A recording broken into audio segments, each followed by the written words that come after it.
Hello, propeller heads. Welcome to Ranger Creek, Oregon, and episode 5 of Nowhere Fast. Today, we will be traveling from Ranger Creek all the way into the mountains of Idaho, and we're going to try to hit Fish Lake.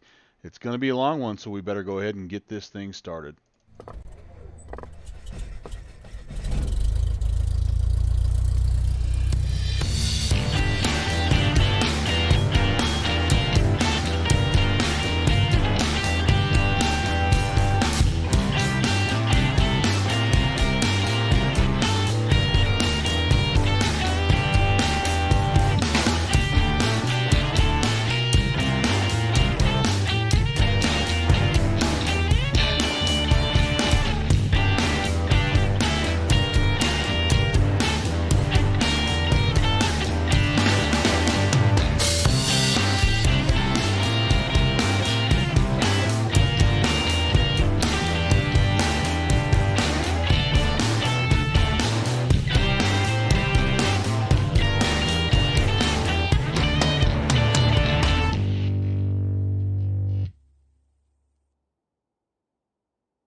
All right, guys, here's the basic plan of attack, and if you're joining us, this may seem a little bit ziggy and zaggy, and it is for a reason. The other thing you're going to notice is I have taken some creative liberties with the weather, and this is why. Yeah, and where we are actually right now, it would not be flyable. So I did, like I say, took those out. We're going to fly. I put some nice weather here at Ranger Creek, and I also moved the time slider because let's be honest, we would be departing, early in the day. So this is pretty much first light, kind of dawn here in the mountains of Oregon, and we're zigging, we're zagging, and we're following along. Hopefully, anyway, this is going to be my biggest challenge yet as far as getting from point A to point B, just simply because it's a long route. It's a 3 hour, 318 miles, so it's going to take the longest. And there's many things along the way that have to go right for us to figure this out. But we'll start out here, Ranger Creek, and I believe we're going to be departing to the north. We'll make a little quick turnaround, come in here. Actually, no, we may be, well, we'll figure that out. But we'll be departing the airspace here along Ranger Creek down to Chinook Pass. And then from Chinook Pass, we're going to shoot east along the American River over here to the Natchez River. And then I'm just planning on kind of generally easterly direction through this Bowers airspace. We'll check in if we need to, but we're going to sort of cut the corner a little bit here and pick up the this oh geez, what is this? The Columbia, yeah, a major river, and follow the Columbia for a while, and then again once we get kind of to this area here, we could go down if we want, follow it around, but I think we'll just try to shoot straight across. The Columbia turns into the Snake River, and we'll be looking for this Snake River in here. We actually flew this part of the route when we were on our way out, so we know that country a little bit. We actually came down here and flew into this reservoir here. I can't remember what it was, but down here past Tri-Cities. We're gonna try to cut that corner though, and there's a Cornell City. There's a little waypoint there. We're gonna hopefully hit it and then continue on following the snake. Then we'll be down here to Lewiston, and from Lewiston we're gonna be trying to come over here to pick up. Oh gosh, is this still the Snake River? The Clearwater River, the North Fork of the Clearwater River. The Dworshak Reservoir, we'll try to hit that dam face right there, and then we'll follow down here, Middle Fork of the Clearwater, up, and with any luck, we will figure out this last 11 miles might be the trickiest because we're going to kind of be weaving through terrain and attempting to find Fish Lake. And I actually think we may end up going kind of up here and down through, but yeah, well, we'll cross that bridge when we get to it. If we get to it, hopefully we will get to it. We wouldn't get to it though if we were using real weather, and certainly not if we were using real time because it's going to be dark here soon. So yeah, the dam, we're aiming for that. Agent Bravo 7. Hello. And hello to everybody from the Virtual USA Flying Club. There's a few guys that are tagging along as well, and potentially more. So you guys are definitely welcome. Anybody's welcome. Excuse me, I'm going to have to cough here. Sorry about that. But yeah, the more the merrier. And if you just want to tune in and watch the misadventures of Melvin Leroy, I also understand that. I think Downwind Sim, who is already up there giving us the business, is going to join us at some point in time. He's actually working on some scenery for the next Bush League event, so that's pretty cool. And he's hoping to be able to pop in, maybe catch the second half, and that's something else you can do if you want.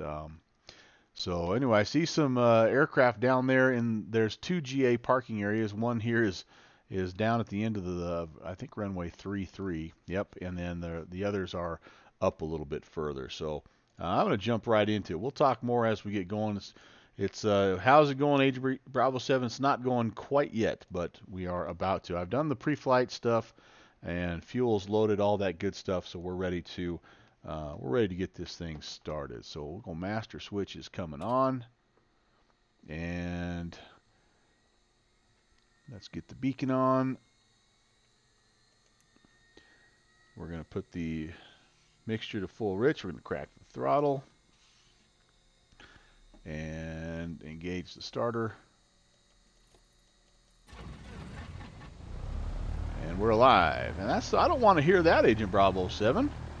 Dang, it's going to be another good one.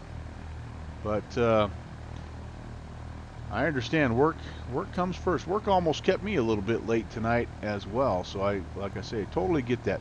Pitot heat, even though the weather's nice, we're going to turn that on. Landing light, all that good stuff. You can see the runway in front of us, and we've got some of our friends taxiing down our way here. So that's cool. But okay, everything is good for the engine start. I have filed a flight plan of a VFR flight plan here, VFR to eastbound essentially, and so I'm going to go 2280. I think those guys are coming my way, which is cool. We got a couple guys. I'm going to tune in over to the Virtual USA Flying Club voice channel here in just a second, but kind of one thing at a time, if you know what I mean, with my simple mind. Let's get this spun around to 3-3. And then the last thing we really need to do is check our altimeter. The field elevation here at Ranger is 2650. So let's see how close we are. So 20, or not too far off actually. 2650 looks like we're about there. So taking on a lot of fuel, but not overly fueled up, because I don't want to. Yeah, we're at altitude, and I don't want too much fuel on board, if you know what I mean. It just weighs this bird down. As powerful as it is, I know it weighs it down. So let me check in real quick with the guys. Looks like we've got a couple of folks here. And all right, hey Mike, how close are you, man? You about ready to rock? Yeah, I'm good. I'm behind 99 Mike. I'm assuming that's downwind, and he'll be behind it. Very good. Well, we have Steve PHL, I think, that's joining us as well, and he's asked if we're flying direct. And Steve, no, we're not. I'm going to post real quick the flight route, and I just did. Oh, okay. So you can plug it into your SkyVector and again see kind of the general orientation of what we're attempting to do. Whoops. Oh, that's not you. I don't know who 3499 Mike is. So anyway, but step one is this. We're going to try to depart straight ahead to the north and then get it turned around. And I think there's some room once we get up and going, and then we're going to depart to the south. It's a short leg, 8 miles to Chinook Pass, and the big challenge is we've got to get. The guy in your chat is 3499. We've got to get to, okay, so that's cool. So that's Steve PHL, awesome. And then Titanium Druid checking in as well. All right. Try to depart straight ahead. Yep, Bush level of optimism. But the real challenge, at least for me in the 150, is I need to get 5,440 feet to clear the pass. So wish me luck. And I understand if you have a healthy sense of not optimism. So anyway, we're gonna find out, Agent Bravo 7. Let's find out together. This is, you know, if Downwind Sim and Slant Alpha, they're kind of, their streams are kind of like the learning channel. My stream is more like the Discovery channel, I think. And I just discovered that my brake is still on. Okay, I have flaps set. Oh boy. Thank you. The jokes keep coming. Ah, thank you. And Ranger Creek, November 11816. We're departing to the north. We'll be making left-hand 360 for a southbound departure, Ranger Creek. All right, we're just gonna roll right into it. I don't hear you on frequency, by the way. Oh no, I know you don't. I know why you don't now. I don't have my radio actually turned on. So let me get airborne and we'll correct that. Oh, I can feel that 4 hours of fuel that I have in there. Okay, we're up and away. I think the problem is right here. I don't have this turned on. I'll have to look more closely though in just a bit. Okay, flaps are coming up. A little bit of mist in the morning. That's kind of cool. And onward and upward we go. Lean her out, lean her out, lean her out. You like my keychain? I like how it... Foreman Charlie's taking the runway. Alright. Alright, I heard you there. 11816, radio check. Clear. Alright, there we go. Yeah, I always forget that step to actually turn the radios on. They work much better if you do that, by the way. That's a tip. Write it down. Service ceiling. Foreman Charlie's rolling 3-3. Well, I'm cheating. I'm cheating on the weather. So keep them square on the navigation. All right, so up and away. I'm only at 3,500. I may need to do some orbiting here to gain enough altitude. And Ranger Creek 11816. We're going to need to make one more left-hand 360 to get to altitude. We're crossing over the field right now. 11816. Ranger Creek. What are you climbing up to? We're going to need 5440. I'm currently climbing through 3,500. Foreman Charlie. All right. Up away. Up and away. So we need to, again, it's essentially southbound, like a 160 heading, but it's more about just following Ranger Creek until we see Chinook Pass to our east. And we'll go from there. The 152 is basically a simplified helicopter. I don't know if I've ever heard it described that way, but you know, yeah, 30 knot headwind, and you can hover. Yeah, this is true. Well, I hopefully will not run into that today. If you just joined us, I did have to modify the weather. The weather, real life weather right now, would not be flyable, and so I've put it as basically clear, calm. I did put a few clouds in just because it's boring to not have some clouds, but anyway, so we are cheating a little bit, but I thought you'd rather have that happen and be able to fly versus me explaining why we're not flying. So okay, 4,400. We need another 1,000 to get to over the top of Chinook Pass. I'm assuming Chinook Pass, you can kind of see it there somewhere in there. I actually think it might be that little V right there. So we're going to continue our climb and Darking Bog. They're hot stuff because they just got groomed, and so they're the cock of the walk right now. They are all about everything, and yeah, they're also my home security system. So I think that means that the Mrs. First Officer is home, which is cool. All right, so down we go. Again, it's an 8-mile leg, and I think we're past Ranger Creek. Yep. So I'm going to start my timer, and we're making pretty good time here for what I'm in.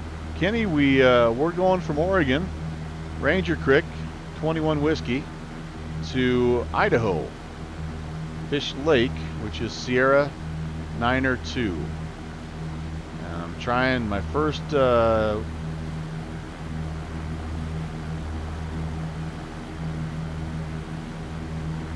navigational challenge is to try to find Chinook Pass, which that looks interesting right there. I'm hoping I didn't just fly right by it. Lost already. Yeah, I'm not even 5 miles out and I'm lost. This does not bode well. My pilotage might be a little rusty. All right, thanks for flying, everybody, and we'll see you next time. Tonight's stream? Yeah.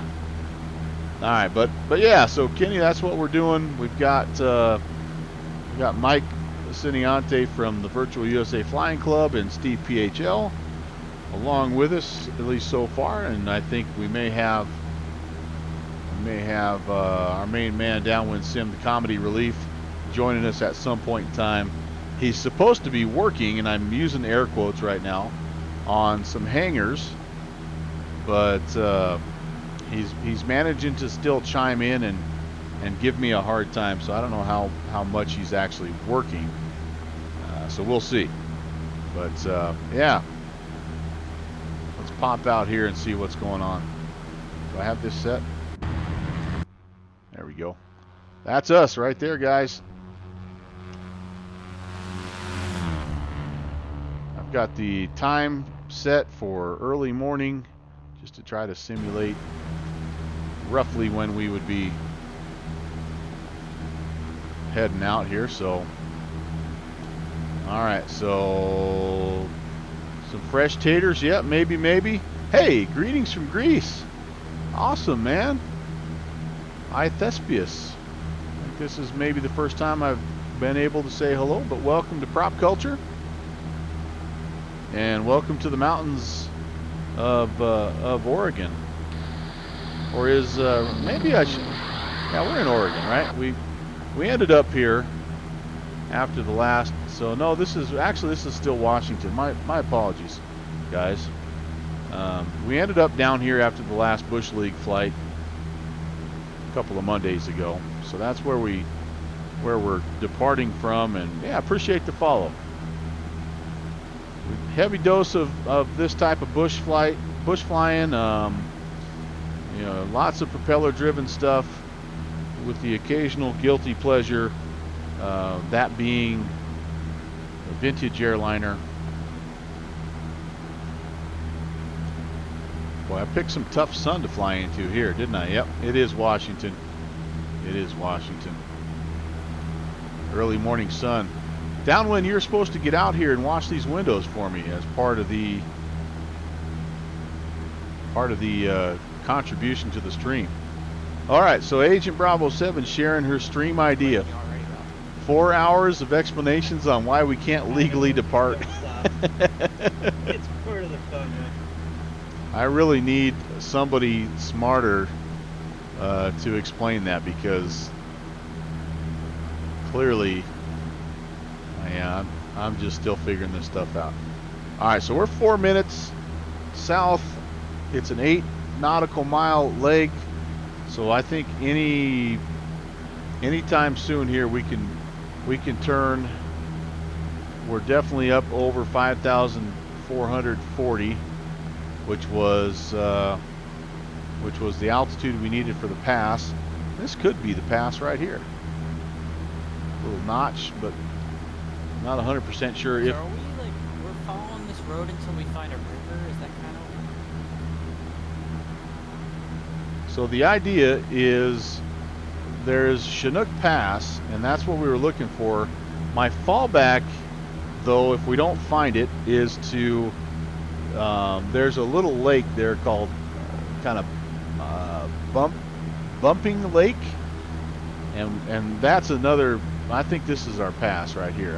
I'm making a Okay. left-hand turn, but yeah, we're trying to pick up the American River, which leads us into the Natchez River. I see it. I see it on the sectional. I'm just trying to. Yeah, 99 Mike, I just flew over a pass that looked like a big switchback, big road switchback. All right, I'm hanging a left here. Going to set a course for about 053 and see if we can't pick up that American River. So if this is the right pass, then Mount Rainier Peak should be directly behind you. A firm, that's good. Yep. So that's a good call. Mount Rainier should be to your right as you're making that turn. I can't. Oh, I see Mount Rainier. Yep, I think we're there. Oh yeah, I think we found it. Oops, let's not crash into the mountain here. Oh yeah. I am still going to try. I filed 7,500, so I'm going to try to get to that before I level off. This really is the only section of the route that requires that. So we hopefully here we just made this turn. We see Mount Rainier behind us, and we're looking to pick up, like I say, the American River, or then the Natchez River. We should intersect regardless. It's running more, you know, along this a little more along this north-south route. If we get completely lost, we do have a little bit of VOR help that we could use if we need to, but we're gonna stay off of the VORs as long as possible.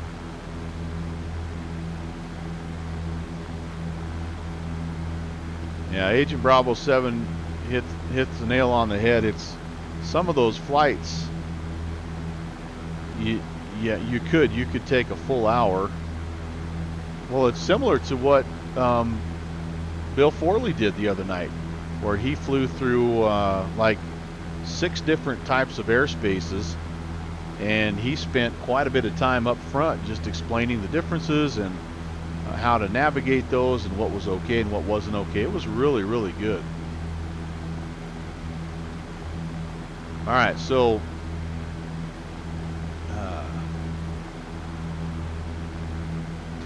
what's my field of view set at? I think it's like about 80, 82, somewhere in that range. I like to back it off just a little bit, but once you get up like to 90, that gets a little too wide angle, a little too fisheye for me. But somewhere in that 80-ish range usually is pretty good. All right, well, I'm getting so much tough sun here that I don't know if I'm picking up anything, unfortunately. This next leg to the Natchez River is 20 miles, so I do have my timer going there, and again we're at about 80 knots, so you know we're looking at a little less than half, so around 7-8 minutes we should start to see that Natchez River. And if we don't see the Natchez River, then that's when I'll tune the VOR. And honestly, I mean, at the end of the day, I think we'd be okay doing this too. If we don't, you know, we made this pass, I think we found the first waypoint. Natchez River, if we don't find that and generally turn east, we're going to run into this, you know, we're going to run into the Columbia River, which is really the main body of water for kind of the first sort of chunk of this flight. So, you know, we'll see the town of, I think this is Ellensburg, and there's an airfield and all that good stuff. So, you know, if we don't find exactly this little spot, I'm not overly concerned. We're high enough, we're over the top of everything, so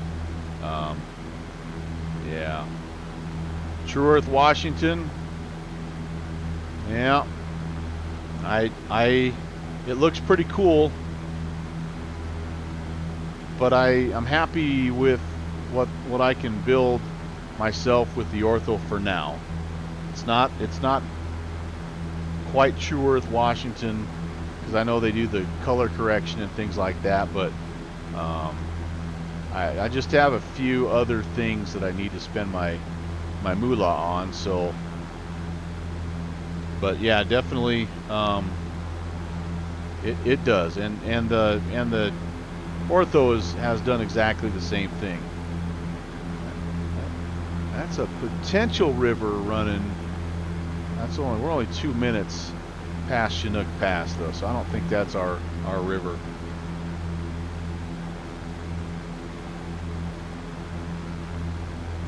There's a 6,300 foot peak, and I'm hoping that's it. Yeah, and that's what I hear also. Bravo 7 is they really did a nice job with that.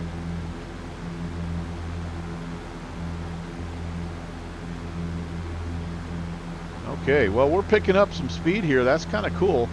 We don't normally sniff 100 knots, but as we level out, actually I'm descending a little bit because I got over 7,500. We're picking things up a little bit. Hey, Dimitri, good to see you. Happy Thursday, my friend. Welcome. Making a short bush league. That's almost like a long haul for a bush league. It's going to be right about 3 hours of flight time, and through some pretty spectacular country. But Downwind Sim didn't wash the windows on my plane, so it might be a while before you can see any of it. But yeah, through Washington and into Idaho.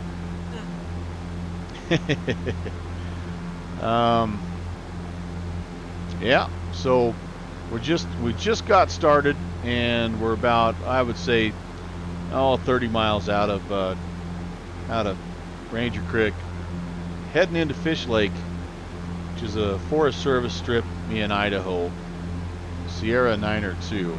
I did a little work. I think it looks pretty good.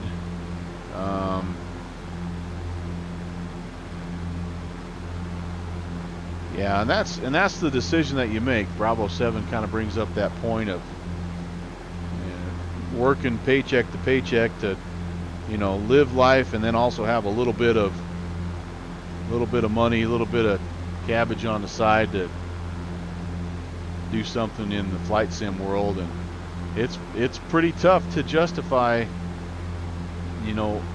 paying for Orbix, big Orbix areas like that, if you know how to make ortho.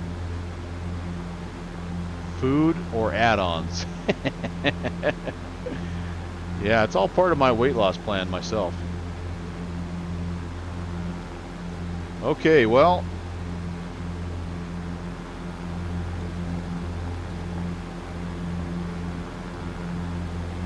sun will rise a little higher. Things will be a little bit easier to see. It's a heck of a lot nicer than it would be right now if we were flying real weather conditions. Although right here, if we were able to make it this far, we actually be in a little bit of a clearing. The problem is we would never make it into Fish Lake, just because it's nasty between here and there, and we all know how I do in icing conditions. Nobody wants to see that again.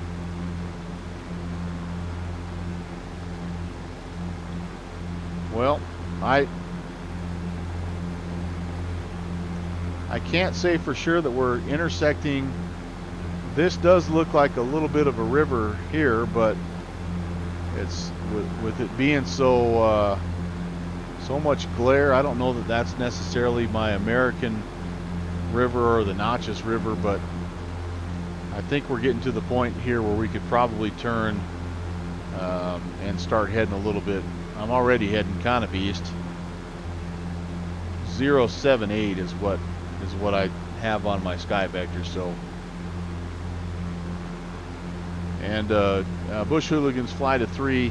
I'm going to go ahead and just start heading about 070.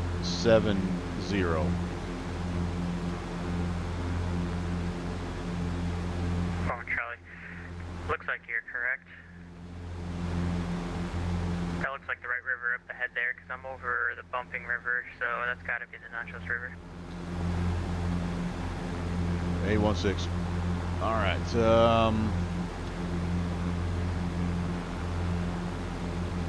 And again, all the Nachos River, we're not following it anywhere. We're just, that's our cue to turn more to the east. We were heading essentially northeast here, 053 to the Nachos River, and now we're going to turn more due east. It's not quite due east because it's 078, but if we continue on, we'll hit this big stretch of the Columbia River, and that's going to be our next kind of major waypoint. We'll follow it south, and hopefully then we'll have a little bit better lighting conditions, because right now it's just not, it's not pretty. I'm going to turn this on though. Maybe I've got a little bit of it will fog up, so that could be part of the problem. Yeah, look at that already making a difference. All my chit chat was yeah, all the hot air was oh, there we go. Here I am blaming it on Downwind Sim not cleaning my window, and it was me all along. Oh, sorry about that, Downwind. Everybody in the chat, take note, please. I still love you, man. All right, 45 nautical mile leg, or 46 nautical mile leg. And Agent Bravo 7, yeah, you can finally take the jacket off. So this, we're thinking, is the Nachos River. And we should be coming up on a community here, Ellensburg, and there's a field there, Bowers Field. Yeah, not really worrying about the VOR at this point in time. Just, you know, the landmarks like the Columbia River, they're big enough that even a guy like me ought to be able to find it without too much help.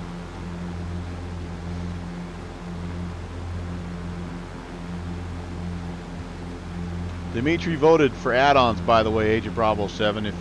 So it's 1-0 if you are keeping score. You can eat tomorrow.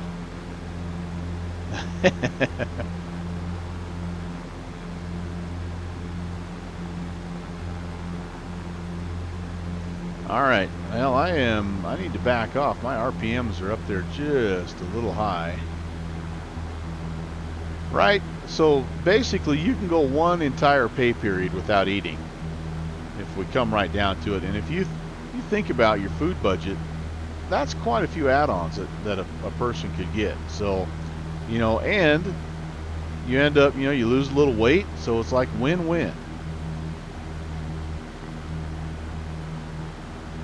Unless you're trying to bulk up, unless you're like my young son who's drinking every protein powder he can because he's adding mass. Which he's 20 years old, and that's what you do when you're 20 and you're ripped up. You add more mass.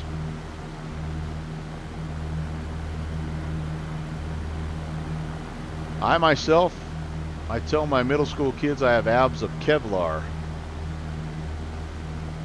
Because I read that that's actually stronger than steel. So that's why, you know, I don't have the six-pack abs of steel. I have abs of Kevlar. It looks a little bit more like a bulletproof vest, you know, like kind of thick and round. They don't think I'm very funny. Oh, so Bravo 7, she doesn't have to worry about it. She's one of those young whippersnappers, kind of like Mike. Lean and mean, you don't have to worry about a few extra lbs.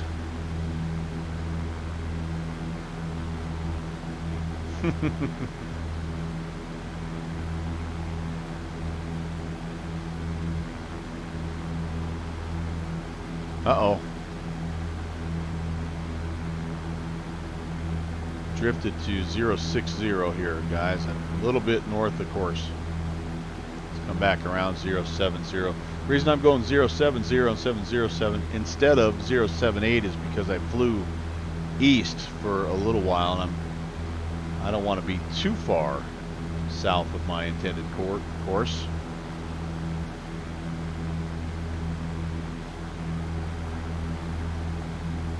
All right, well, things do look a lot better now that I have the heater on. Who would have thunk it? Since we are doing after takeoff checklist now, half an hour later, I am going to turn the landing light off. I don't think we need that anymore. I do think that keychain might be like secretly like one of the coolest features of this mod, though. I mean, and it does, it moves a little different depending on how you turn, and it responds like the physics are pretty good. So yeah.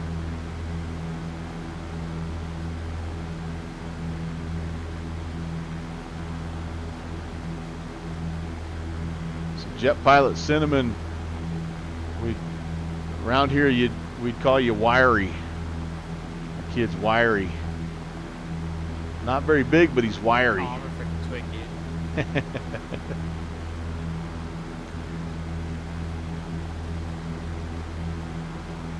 So along the way, we'll have to talk a little bit about the events coming up.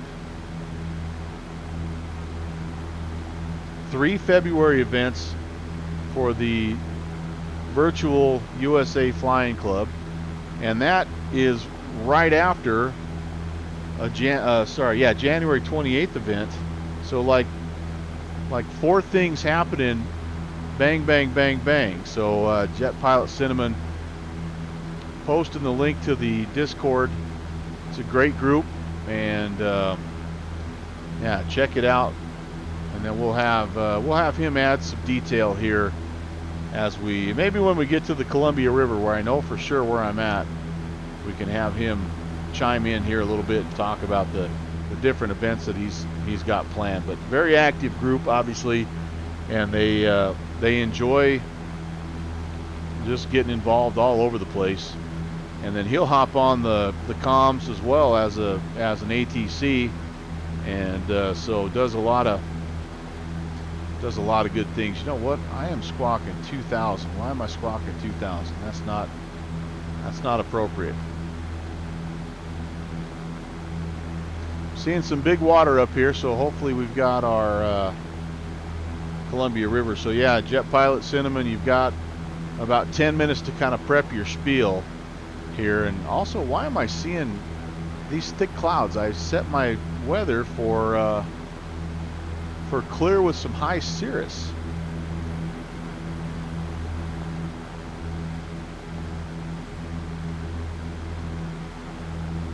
Interesting. Apparently I explain things it's better than. I don't know.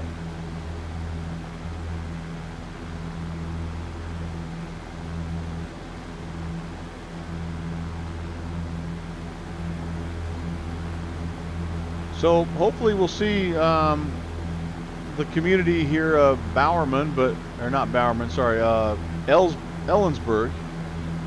But we may have drifted a little too far south, and that's okay, because again, the big waypoint here we need is the Columbia River. We'll be on the Columbia River here for about 35 or so miles, so it'll be a nice stretch.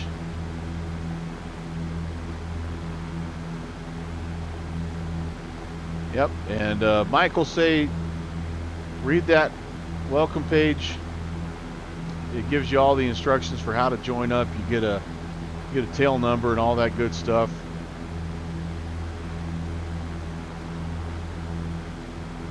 Gives you the general rules and regs of what's going on.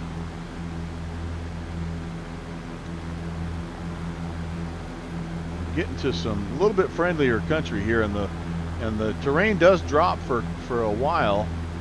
You get down into that. Some of these are low 2000s for the minimum safe elevation. and then it climbs back up again when you hit not quite, well, the Idaho Montana sort of area, which is close to where we're going to end up.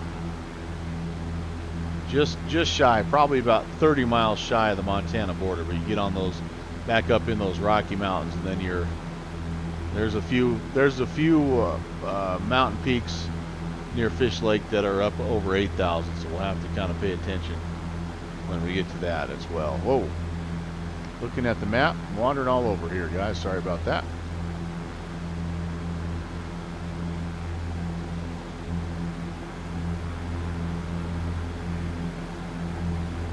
Now this definitely is haze. This is not my defrost not working. And I'm not sure what's going on with my weather right now, but apparently it's wanting to introduce a little bit of a haze layer here, so we're not completely in the clear on the weather. This looks to me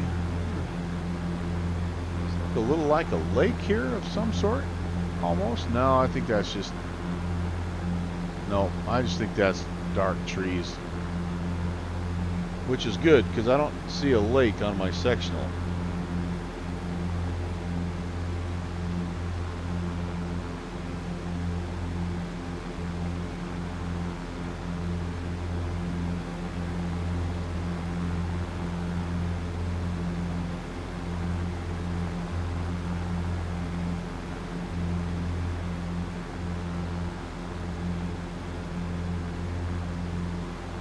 At one point in time, I thought I was seeing a little bit of water out in front, but now it's sort of all hazed in, and I haven't seen that since.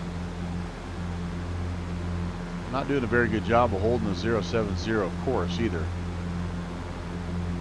think we're just looking for ways to go before we get here.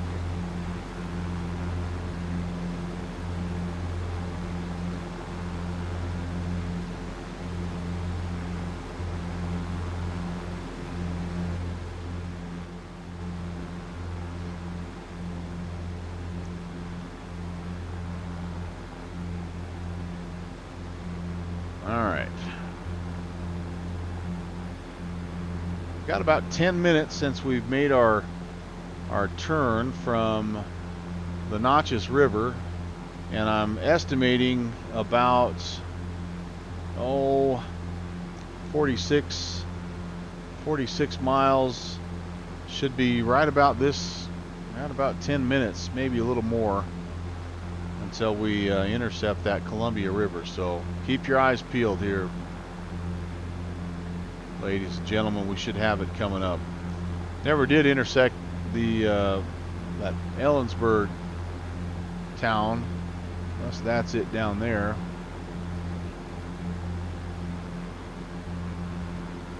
Looks maybe kind of town-like. We should be well past that by now, though.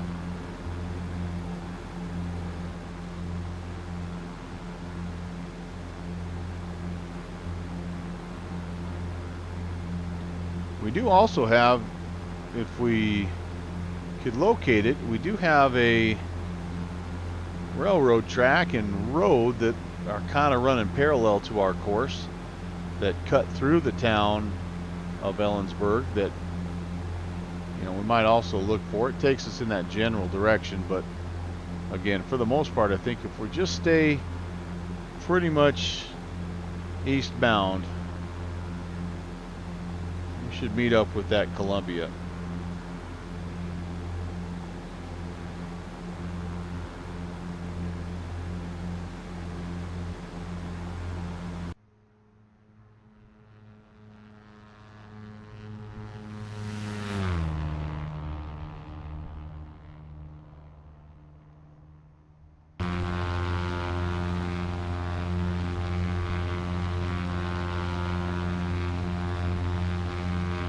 Pretty good looking bird. The only thing I wish I had a little bit more time to do is put my actual tail number on that I use instead of 625 Delta Lima. Nothing wrong with that, but I do prefer the 11816 if I can get it.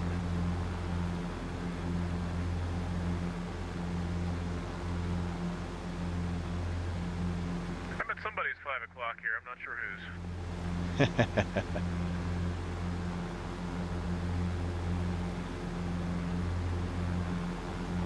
5 o'clock. Whoops. They're not at. We're not at their 5 o'clock. They're at our 5 o'clock. I don't see anybody out there myself, but that's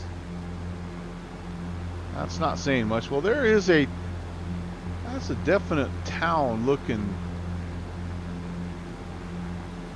And there is a. Looks like a road kind of cutting through here.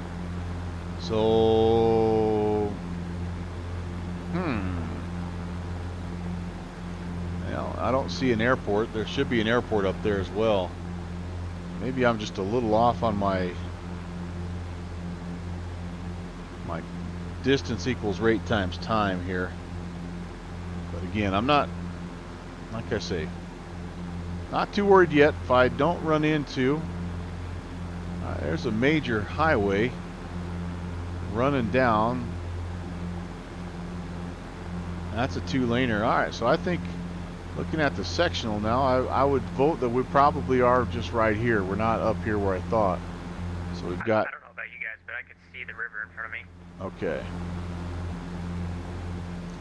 You may be a little ahead of me, but I may also have visual on the river.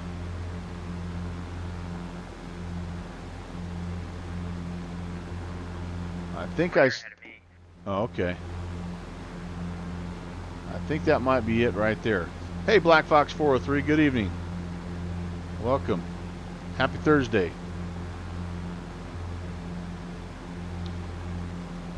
All right, so one thing that we will do from time to time is just check the Vatastic map and make sure that everybody's aware of what's going on. Just one more thing we try to do to support VATSIM in general, and the unfortunate part of what we're seeing from our standpoint is that there just is not much happening where we're at. We're up here, and you can see the weather that we would normally be trying to navigate here and negotiate, and it's just not something we would mess with in real life. So that's why the change in change in weather, all that good stuff. But there is ATC all around us up in the in Canada. In fact, almost all the way across, except for what would that be? Is this Montreal or Gander? I don't know. But anyway, pretty good coverage in Canada. And then a few things going on: Oakland Center, Memphis, Atlanta. It's like Boston, kind of the usual. They're up there doing work. Some stuff down here, South America. Got a couple of airspaces. And then everything else pretty quiet. So good night to fly Canada, I guess. Not thinking I'm going to make it to Gander tonight. No. All right, but I'm with Mike. I think that's our Columbia River. So here's, I think, what I'd like to do. And I know it's not kosher, but since we don't have air traffic control, I can hear you much better through the comms, Mike. Do you want to just take a couple of minutes and talk about the upcoming events and go? I mean, if you feel comfortable doing it over 2280, it'll sound a lot better on the stream.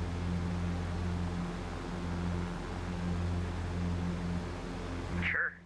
I don't care if VATSIM hears me. Well, go ahead, man. The stage is yours.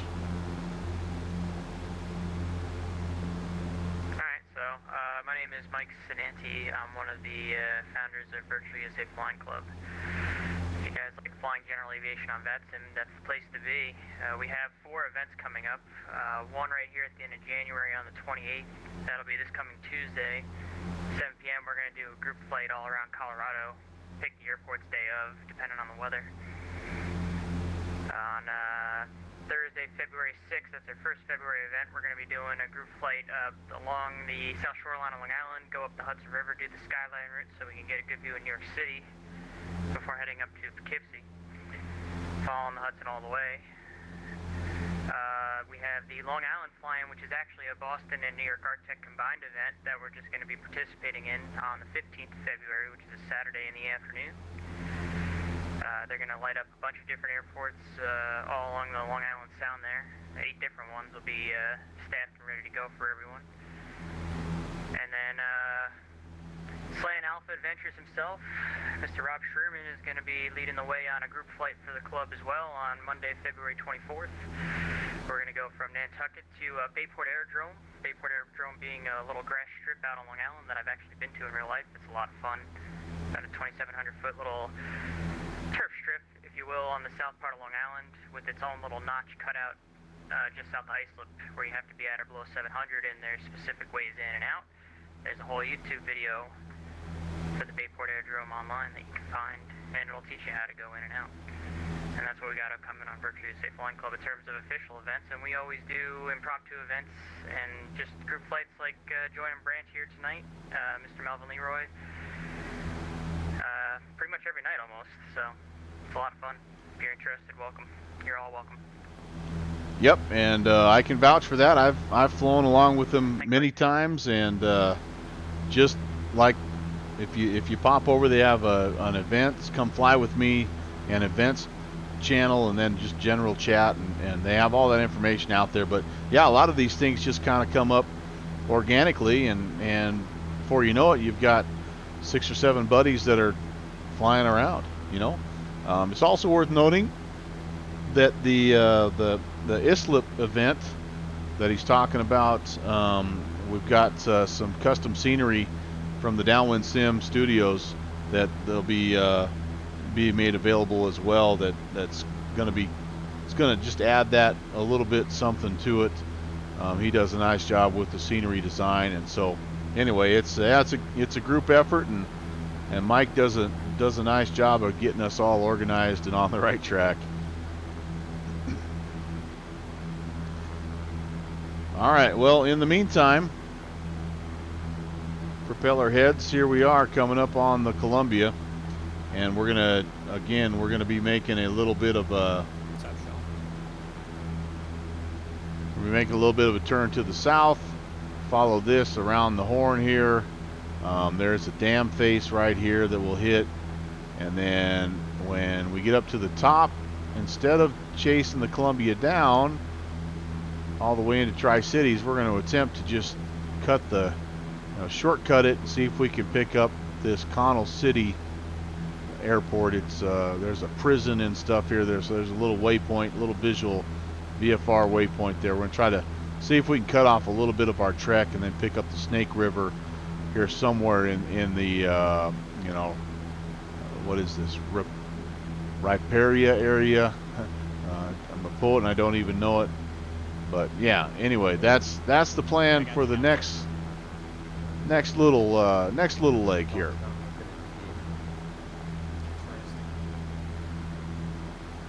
Oh yeah, I guess we could have went 1, 2, 3, 4, 5 next time.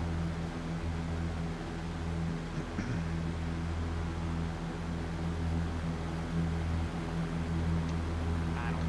That's it. Hears me. Let him hear me. Yeah, I'm okay too. I don't want to get anybody in trouble. I don't know how. Sometimes those guys are cranky, and sometimes they don't care. But all right, that's. I'm pretty confident that there's nobody in our unit right now except for the 3 of them. Yep, I agree.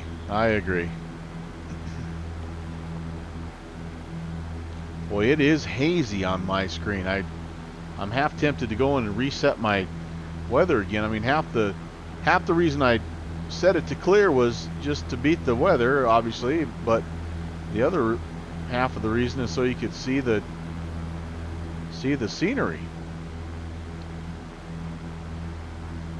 Oh well, we'll just roll with it.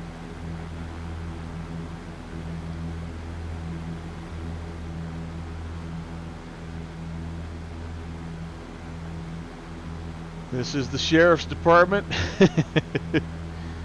Yeah, we'll be escorted down probably somewhere here, won't we, Agent Bravo 7?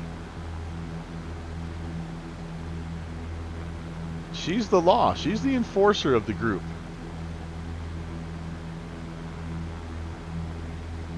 fossil. She is.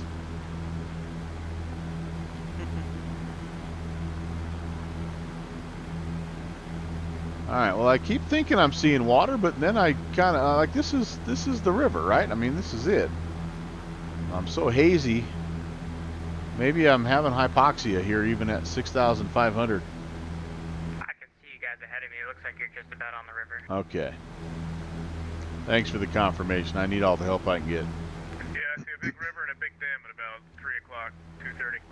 South on the river, right? Affirm. We'll be heading south. Mike, Charlie.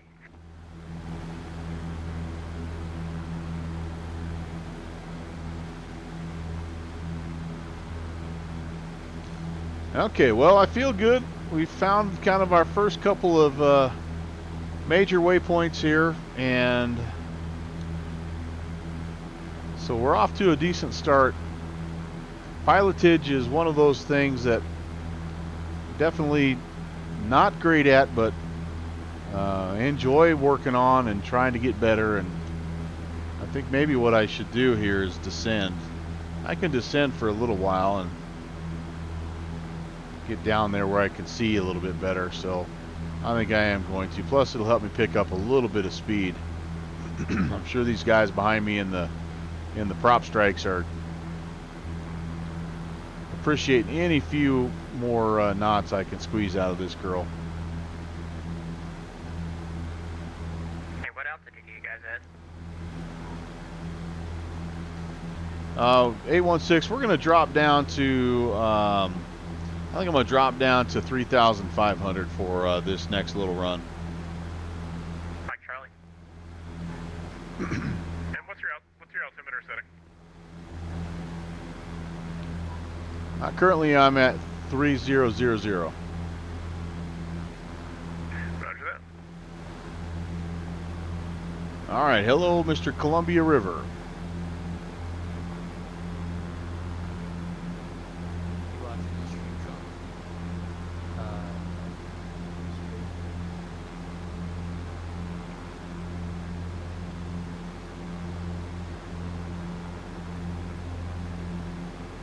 So it must cut through this little area right here. It looks like Check these your, it's like these are called the Saddle Mountains.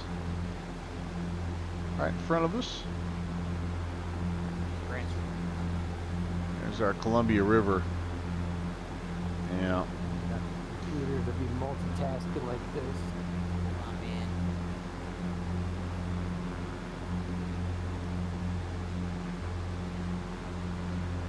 All right, well, we're picking up, look at that. We're almost to the yellow line here.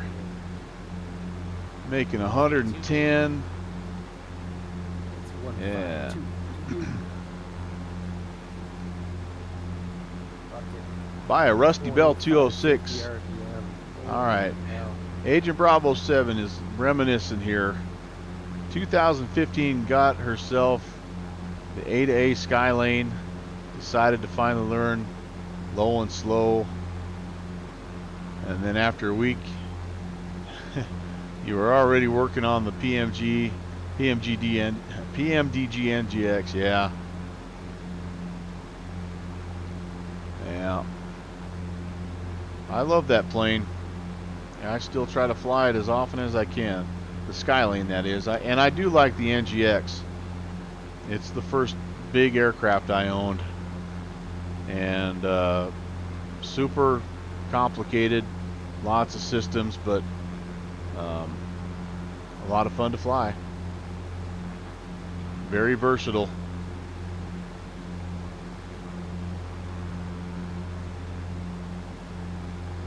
So down we go through the Saddle Mountains. Well, I'm chasing your 152 with a PC-12 now. It's definitely a new way to try and fly it.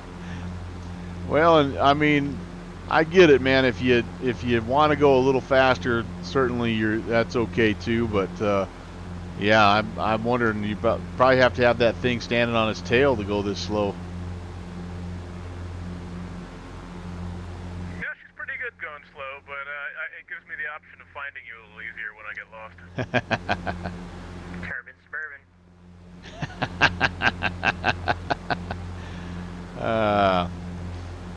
and it's kind of funny, Bravo 7. Once you sort of get used to the flows and the thought process of it, it really is not too bad. I mean, and then if you compare it to like the 727, you can see, I mean, a lot of the advancements that they made that really recommend running Discord as admin. They usually solve did, problems. you know, simplify things. But man, when I first saw all those switches and gauges and Always run yowza. as admin. But I actually kind of smiled because I knew it was going to be months of learning, if not years, which is really what I enjoy doing. Uh-oh, getting a text message here. What's up? Let's see.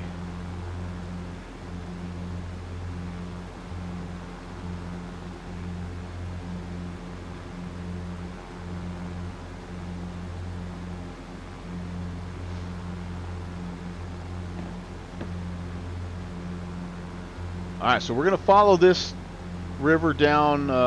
It meanders down here for 18 miles or so, and then it turns again back toward the east a little bit more. At that point in time, it actually turns to the northeast, 058. Right now we should be at about 156. Yeah, we're pretty close to that.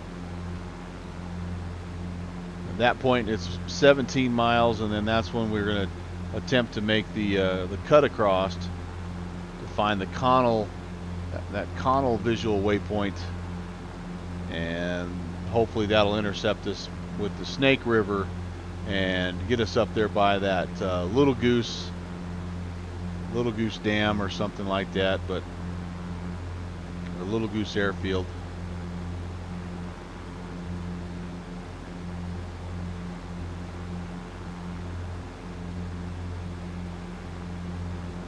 Yeah, and I don't speak Airbus very well, Bravo 7. I do have an A320 that's in my P3D hangar, but I don't have the machine to run it. Every time I try to run it, it freezes.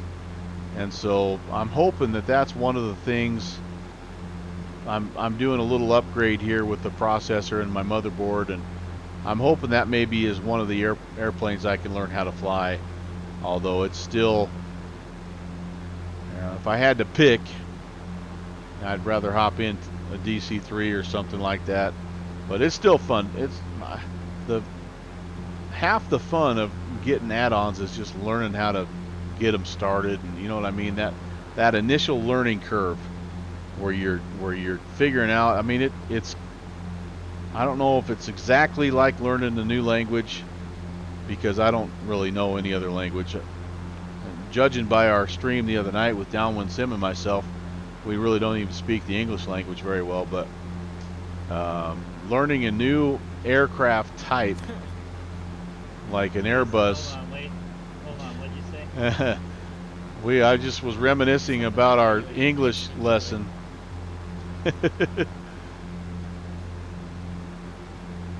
But anyway, I think it's fun. Yeah, moose, meese, and all that gaggle and stuff, and yeah, cricks and roots and routes and all that fun stuff. I don't know.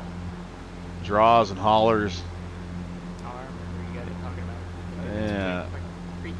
Crick is actually a very instinct in Pittsburgh. I lived there, I picked that up.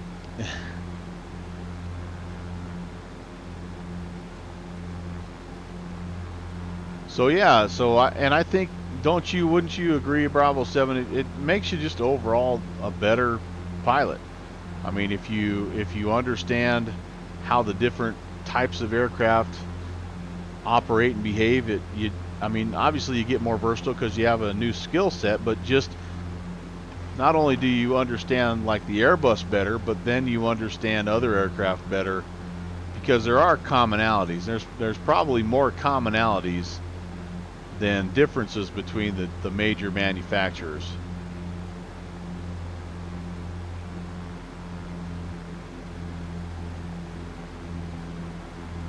I mean, I know when I started learning the DC-8 and the L-1011,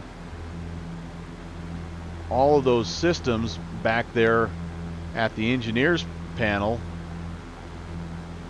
you know, all of a sudden then many of the systems that are automated on the 737 made sense. Oh, that's why they have that, you know, because now I can push this one button and it automatically takes care of my fuel flow issues and, you know, stuff like that. Well, it's the old meme, right, with Boeing versus Airbus, when the pilot's sitting in front of the Boeing panel and it's just all kinds of gauges and switches, and they're sitting in front of the Airbus panel and there's two buttons, fly and land.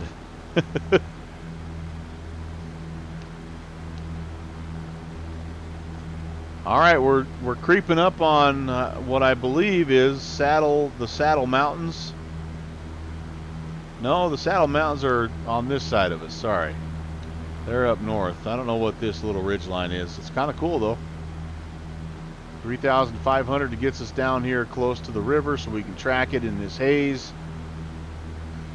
All this pollution in eastern Washington. Holy cow, what's going on out here, you guys? Kenny Monster talking about, yeah, idiot proofing.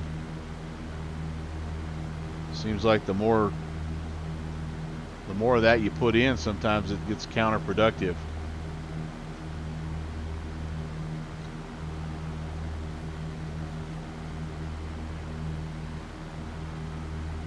Huh.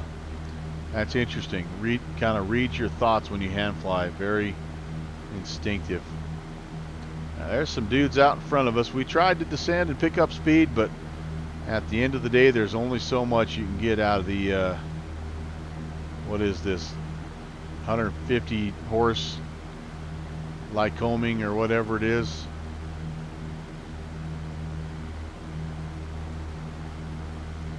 If this wasn't such a long leg. That's me, I'll put on the brakes. Oh no. So I'm definitely not seeing you as a Pilatus, unfortunately. I thought I had that CSL file installed, so I'm going to have to go back and double check myself. I don't see him as one either, if that makes you feel any better. I don't think it's as great as everyone says it is. Yeah, I think he's just heading over there to do a landing on that ridge line myself. Anyway, that's what I was saying is a guy has opportunities to land off airport around here, but since this is already going to be a 3-hour long flight, I'm not going to horse around and do that. But anyway, if you're in the area, this Snake River, it has some spots. You know, you could land up there, not a problem.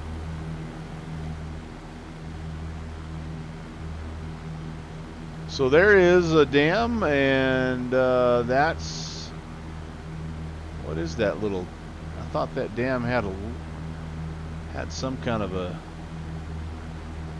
I don't know. I thought it had some kind of a name, but I'm not seeing it on my sectional. This is the Yakima Ridge, by the way. I'm seeing that on the sectional. It's off to our right hand side.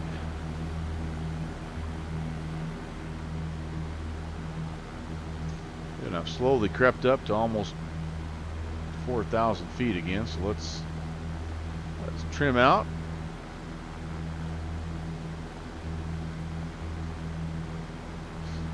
So Age of Bravo 7 just talks about, you know, you learn from literally every aircraft you learn to fly, and yeah. For example, the Airbus procedures taught me to break the flight into phases. Okay, yeah. Yeah.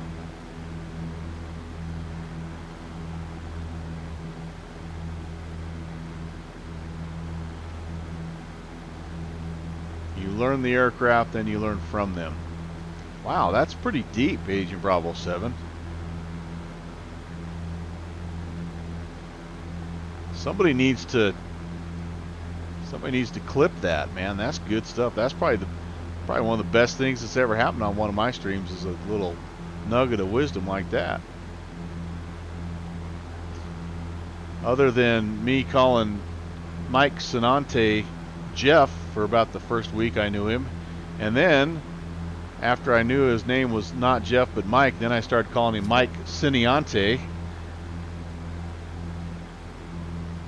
Some people think my struggle with names is adorable.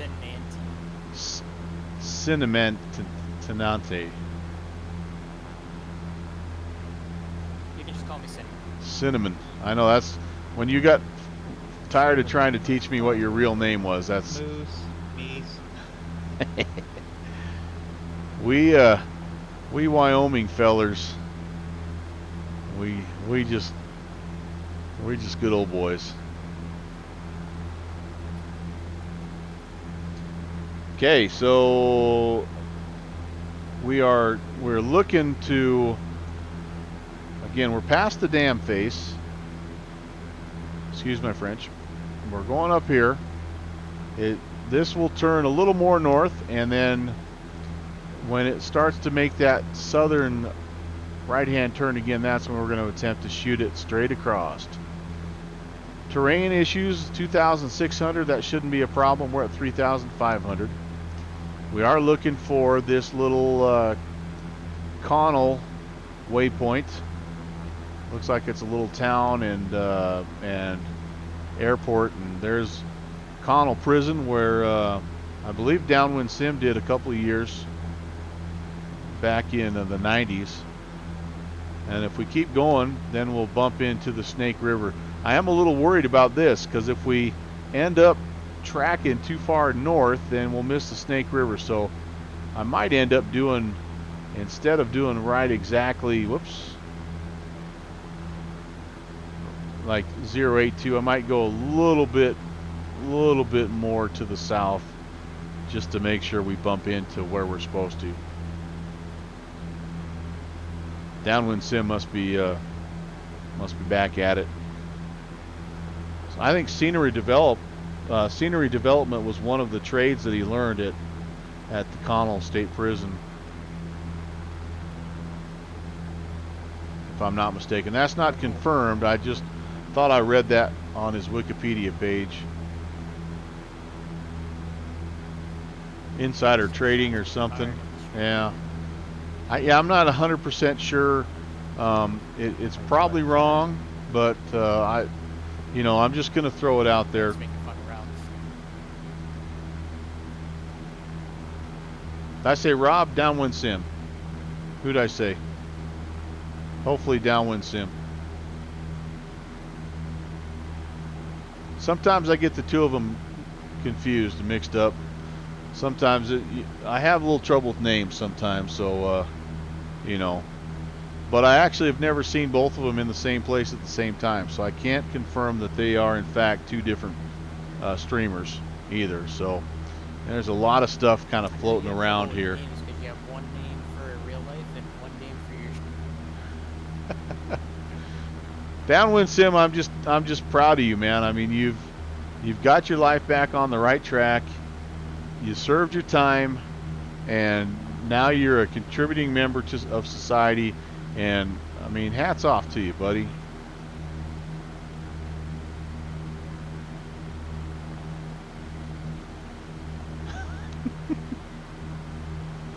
Better go easy. People are going to think you're serious. Agent Bravo 7 has some law enforcement connections. She's probably running like a report right now. She's looking through her database just to double check.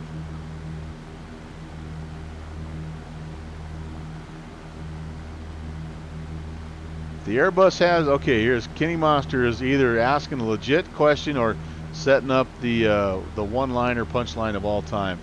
If an Airbus has 2 buttons, takeoff and land, does the Dassault Raphael have 3? Takeoff, retreat, land. Oh.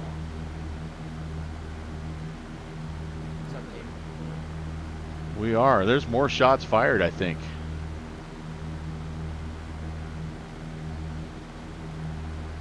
Kenny Monster is a guy that tries to get me in trouble too. All right, so here we are heading back up to the somewhat to the north. and actually there is a site of one of my famous sandbar cartwheels right up here on this edge. I don't remember which stream it is, but I think it was actually in P3D, and this actually is rendered pretty well in P3D, so I was able to follow it, and there is like a little sandbar here, and I made a pretty nice landing, and I was pretty pumped, and then I made a good departure, and I thought I'd pop outside, you know, do one of these little cinematic jobs. Well, as I was doing that, I got a little sideways, and it didn't end well.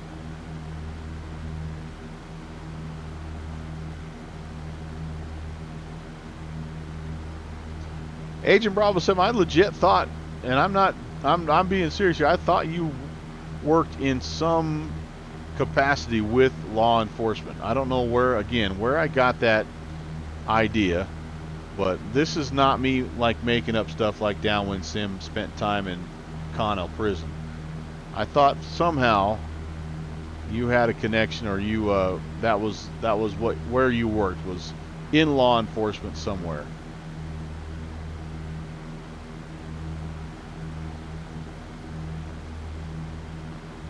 She has connections on the right side of the law. Noted. Duly noted, Kenny Monster.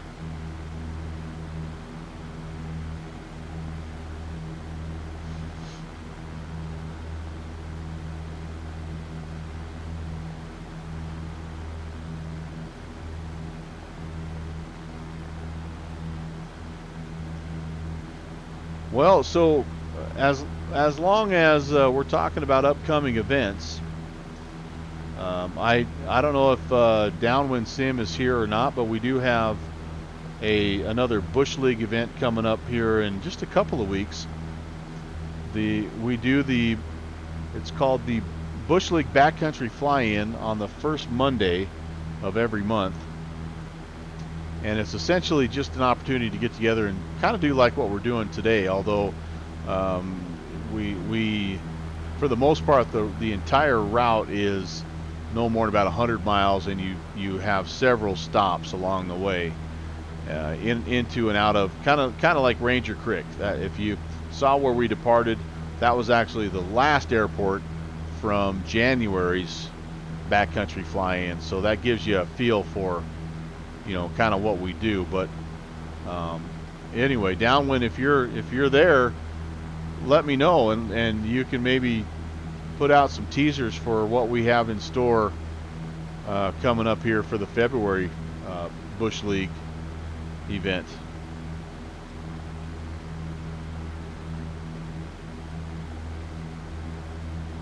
Okay, I'll give you a few minutes. I know you're a busy man. Probably has to call his probation officer or something and check in. Okay, so Agent Bravo 7, I don't know where I got that indication, but she's a systems administrator, law enforcement mindset.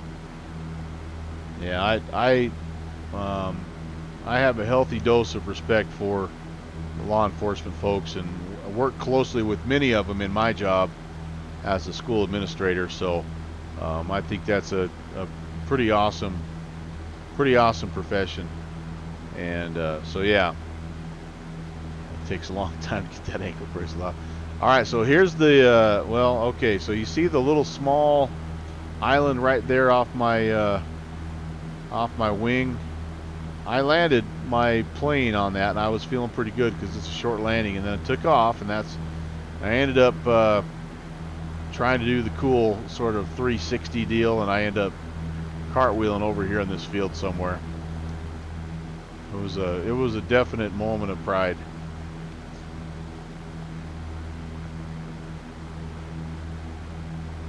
Yeah, because pride's the word I would use for that one. Well, I might have hit my head too on the landing, so that might have been why I was confused. I think Mike has been witness to at least 3 Well, 2 for sure, but maybe as many as 3 of my unfortunate, I don't like to call them crashes, maybe forced landings is a better term. You know, I'm going to kind of try to go Sully as a forced landing. The only crash I've seen is the one that you just did recently, iced up in Binghamton. Yeah, and again, that's more of a, you know, more of a forced approach. I set it down a little short of the airfield, maybe on its nose. But yeah, so Something like that. the other one I did, remember I ran out of fuel when we were flying up the east coast there? I was trying to go back to help. Oh, I do remember. Yeah, I was trying to go back to help guide somebody, and I lost fuel in the, or I ran out of fuel in the turbo arrow, I think is what I was flying. So actually both times I've tried to fly the turbo arrow in a GA event hosted by Virtual USA Flying Club, I've not been successful in making it all the way. That's interesting. That sounds like a challenge. I don't think the law should be restrictive, and my approach is generally live and let live. Sounds like you know what you're flying on Tuesday. I think you're right, my friend. I think it's redemption time. I think it's redemption time.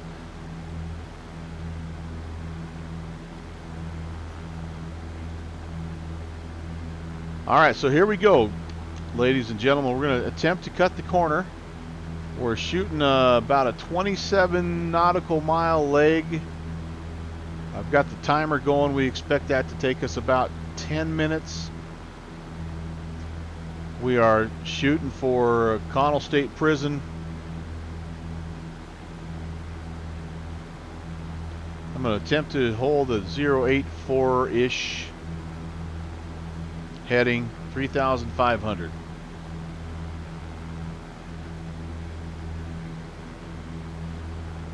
Not doing a very good job.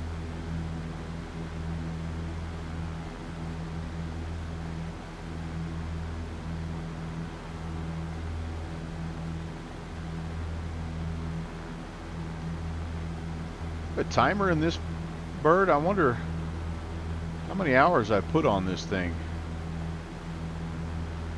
Seems like there was a timer somewhere, but this is a pretty cool mod, by the way. If you are looking for a 152, which, you know, it is what it is.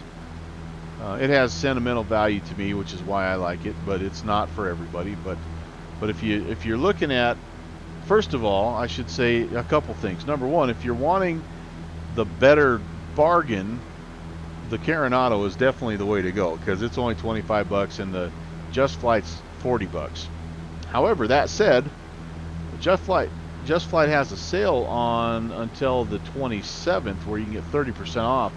So you can almost get the Just Flight 152 for the same price as the Carenado. And if you just compare the two out of the box, the Just Flight, it looks and sounds like it's much better. I don't have the Just Flight, I have the Carenado. However, the thing about the Carenado that I liked and why I went with the Carenado is because of this Nadrian mod. That's a free upgrade. It's kind of like the Bush mod for the 172 from Prop Strike, and it allows you to bush out your one filthy basically, and so it has a lot of features in it, and I can show you a few of these. So Steve, yeah, there's that. That's what I'm talking about. That's what this is. This is the Nadrian mod, and it has stuff like a nice checklist, you know, which is pretty handy. You know, it takes you through and has basically everything you need. And maybe you guys are you might be familiar with this already. So if I'm boring you, you can, you know, go get yourself a soda or something. Can I put this away, please? Maybe I'm not gonna be able to put it away.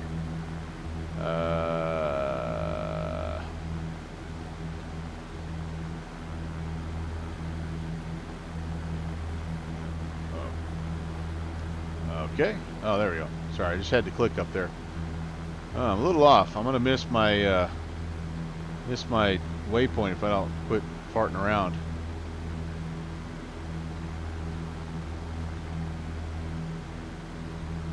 There are a couple of lakes here too that I could attempt to pick up as I look at the sectional. Okay, I'm just going to try to get back on. But the other thing that's kind of nice is it has this little feature up here. Where's the click spot? There we go. I get it. Yep. So it has these configuration options where you can put in, you know, roof windows and put in a silencer. Oh, that's what I forgot to do. Yeah, that's the best part of this. Put on the Bose noise canceling. Much better. Much better. So it comes with the noise canceling headphones. But you can adjust the weight, and then you can put in, you know, you can swap out this old school equipment for some of the GNS stuff, or you can even put a little iPad Avitab up there if you want to be a cool guy. So there's lots of cool things. You know, Tundra tires, I've got those on there,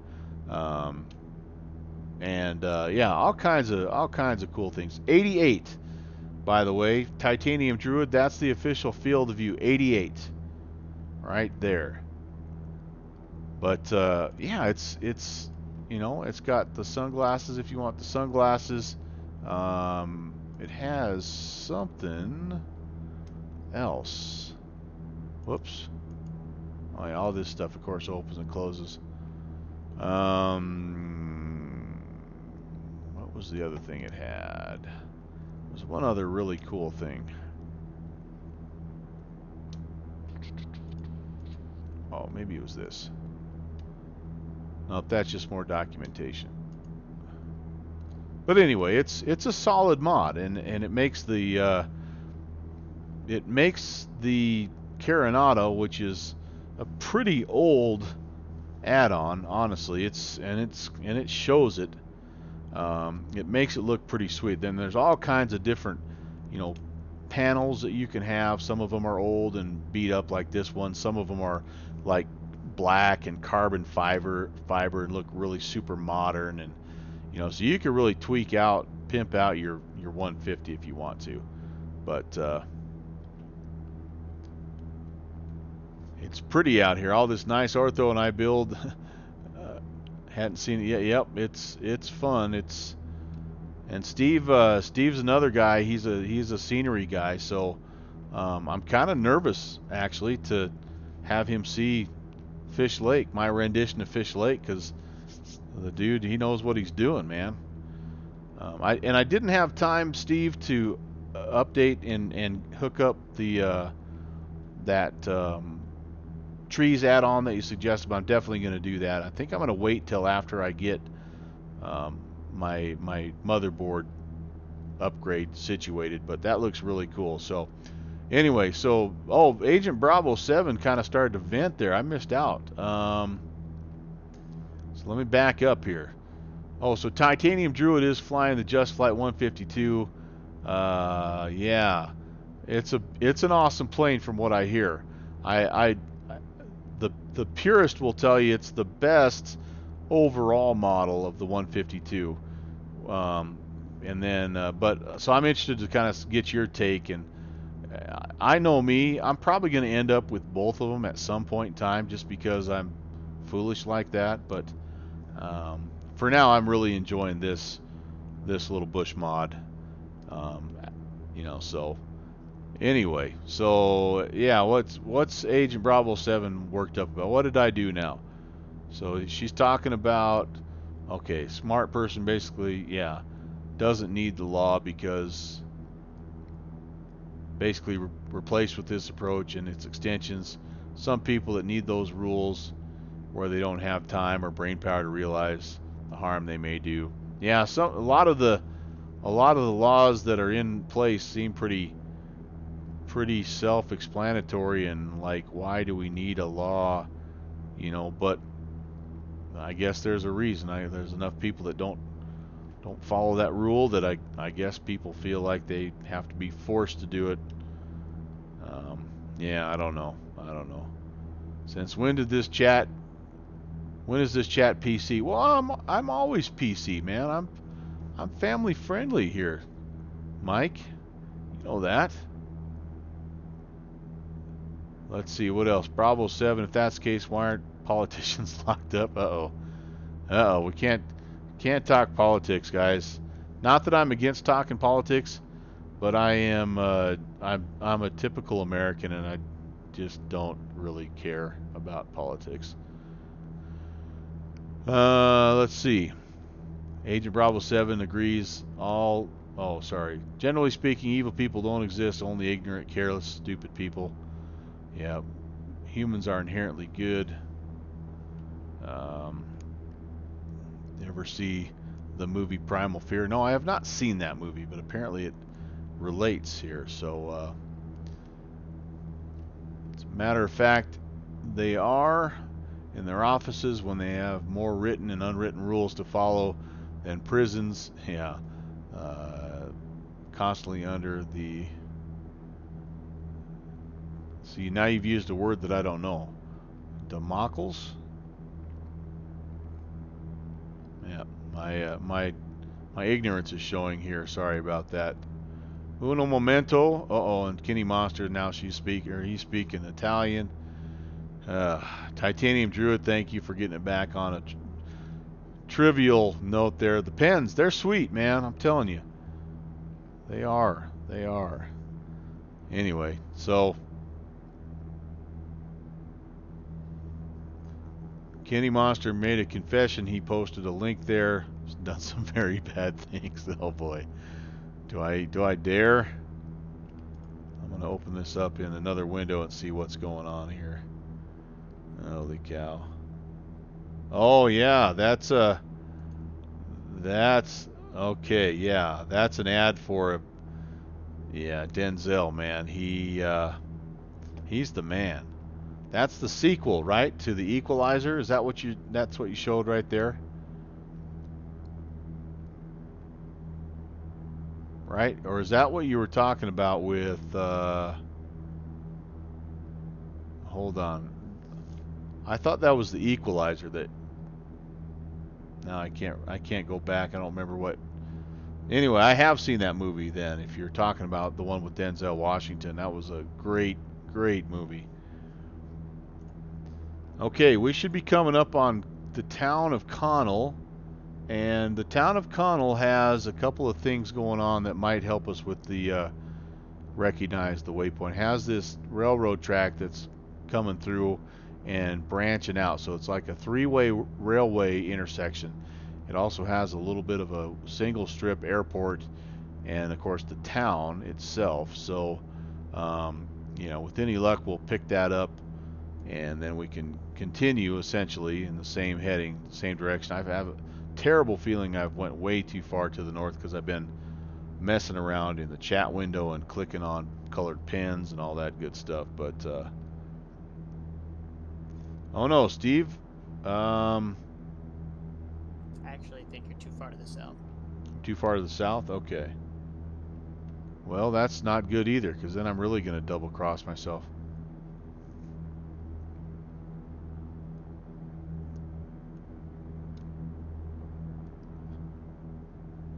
So Steve's passing the prison right now, but he's saying that he maybe got booted. Let's see. I'm looking at the Vatastic map. Nope, I see you still on there, Steve. Out in front. And yeah, I do look like I'm further south than everybody else. I just cheated a little bit there, guys. Darn it. Don't judge me. Well, maybe subconsciously I was worried. Too far south.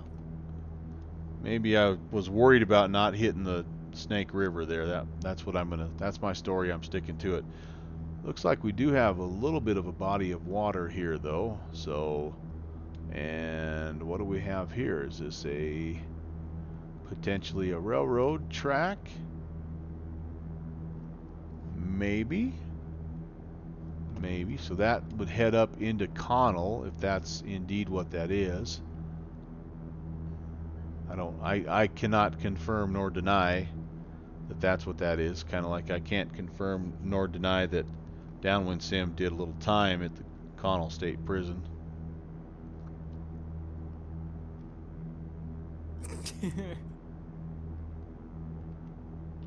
How did we get here? Hey, how are you doing, Downwind? Hey, I put on the noise canceling headphones so I can actually hear you talk over the Discord channel. You want to drop a teaser or two about the upcoming Bush League event?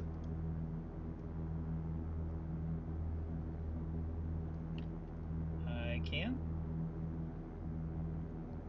All right, floor is yours.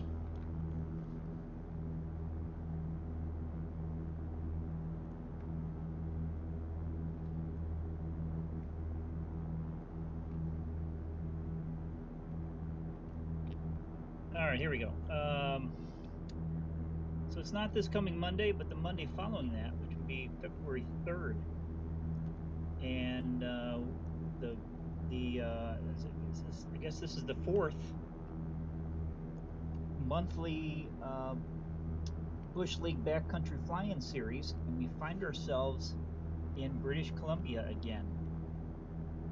Most of the airfields on this particular trip are paved, so don't feel like you need to bring those big balloon tires. You certainly can if you'd like, but you don't have to.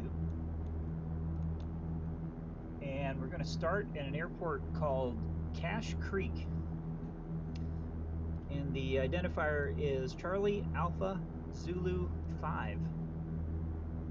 And then we're going to wind our way through the valleys over to, I think it's the Whitaker ski area, maybe? Whistler. Anyway, should be about Whistler, thank you, Whistler. And then we're going to do, the flight time is about an hour and a half with no stops, so it's a little bit more manageable than last month's marathon. But it should be fun to take off and stick in a valley and find our way over to Whistler. So everybody's welcome to join and tag along. Very good. You can go to downwindsim.com and check out the information if you want to kind of look back and see what we've done already. And I would encourage you to do that. It's been a fun event, and there's also scenery that's downloadable.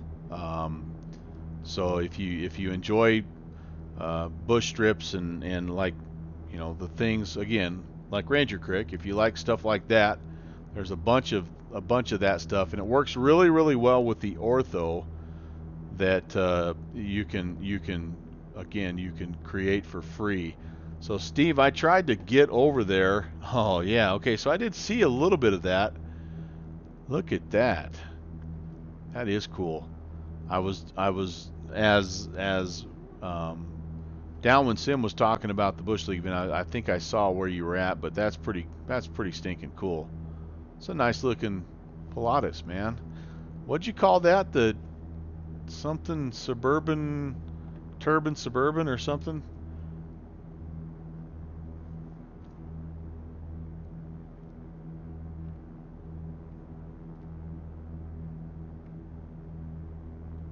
Yeah, the PC-12, I had a friend that used to fly it for Boutique, and he used to call it the Turbine Suburban. I gotta keep remembering that I have to do push to talk so you guys hear me in real time. Alright, I'm not good with doing the voice, Discord voice along with the narration, so that's kind of what happens there. Yeah, that's so what cell block were you in, Downwind?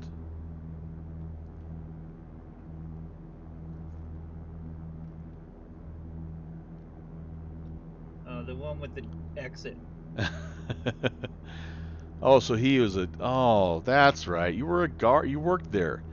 You weren't there because of your, criminal history. You actually were a guard. That's right. That's the rest of the story. I knew there was something I was leaving out.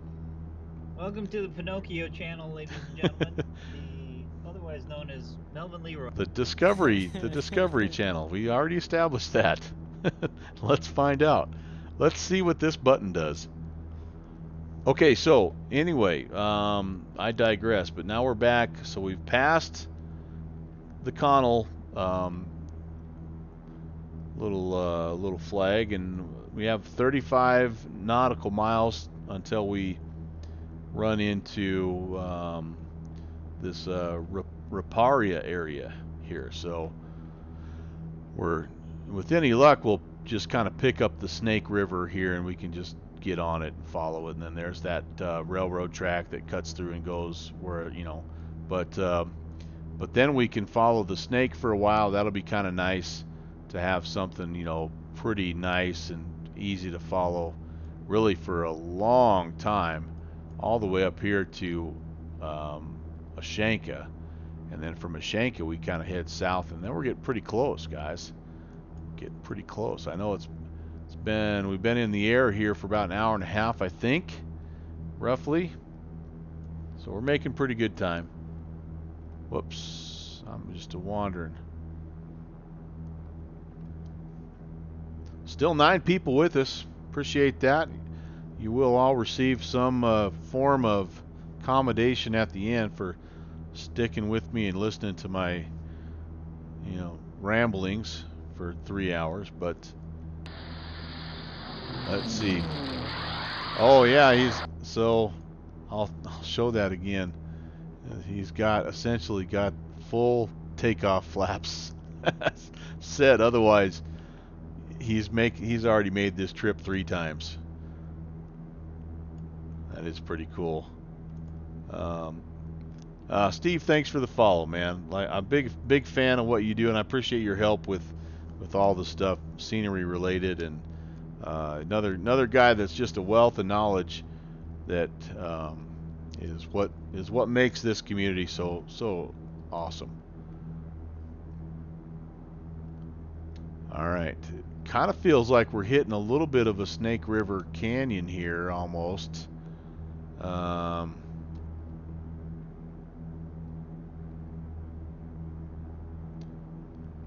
So yeah, it is. I mean, outside of the fact that Agent Bravo 7 bullies us by calling us bush hooligans, which actually we kind of like. It was really, we kind of wish we would have been called that before we named our series the Bush League Backcountry Fly-In. But you can, it's nice. It personifies us a little bit, and it's spread over. Dane Flats says it every now and again too on his stream. It's hilarious. So here we go. Yeah, we have the Snake River. The Snake River is another one of those off-airport opportunities. And again, if we didn't have such a long flight, we might ease our way down there and try to find a plateau or a sandbar or two. Speaking of sandbars, should I tell them Downwind Sim kind of what we've got cooking, or should we leave that for future episodes? Moose City, baby. Moose City. So we'll just say that. Moose City, we'll leave it at that. And if you like sandbars, that's an interesting place to go. And I think between Downwind Sim and myself, we're getting something put together that could be awfully fun if you like this kind of flying. So, what's going on here? So, an audio clip on the stream of Paul Hart.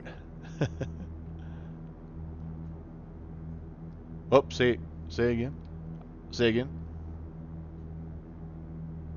Saying the airport is at 86 Mike Tango. Is at the airport? Oh gosh. Let me look here. That is a firm 86 Mike Tango, Moose City. Google is a beautiful thing. There we go. So we may know of somebody that happens to have some semi-upgraded scenery, but give us a little bit, and we've got, it's like a sandbar haven up there. All right, there's a dam So we're making good progress here. We're on the river now, and so we're essentially on this river. So that saved us. That's like a 40-minute shortcut that we just did right there. That's awesome, guys. So we are on this. That's, I think, called the Little Goose Dam, and there's an airfield down here somewhere because I almost used it when I was flying. I think episode 3 of Nowhere Fast. But anyway, we're gonna stick on the snake here for quite a while. We're gonna go in past Pullman, Washington, and it's actually gonna lead us all the way past Lewiston, and then into, I think Lewiston is Idaho, right? Well, it's right on the border. Yeah. But the Snake River is going to take us an awful long way here. And really, we'll be about, I don't know, more than 3/4 of the way done with the trip by the time we're done with the Snake River. So it's good to have the Snake River with us. And it's good to have Soul Mister checking in and following. Thank you. Welcome to Prop Culture. If your tires are dirty, you're in the right spot. We do have a clip here. Let's see. Kenny Monster posting a clip. Let's see what this Plural of goose, but gaggle is a flock of geese. Here we go. We'll do it Geese. again. The plural of goose, but gaggle is a flock of geese. Beauty of the English language. Oh, so what you're telling me then? What you're telling me then, Kenny, is we've had it all wrong. You've got moose, meese, and a maggle. Be on the lookout for a maggle of moose. Yeah, that's an impressive VR setup you have there, Ralph. Geese. So yeah, Rob is a Window. streamer that makes extensive use of the Oculus, and also never fails to rub my Ralph. nose in that I don't have Wrong it. name. So Downwind Sim, yep, aka Ralph. But anyway, Maggle of Moose, Northwest Orient checking in. Hello, yes. Isn't it a Maggle of Meese? And again, so we talked about sort of the pain that we're like right now. Our 3rd grade language arts teacher is sitting on her chair and is wondering why her side hurts, and it's because we're undoing literally years worth of language arts in less than a couple of streams. So yeah, anyway, so if you enjoy the Oculus kind of point of view, it's pretty dang cool what he does with that VR technology. He just, unlike me that has 15 things spread all over the place and 8 tabs open and all that stuff, he has to haul it basically all in his airplane. Yeah. I have not, no.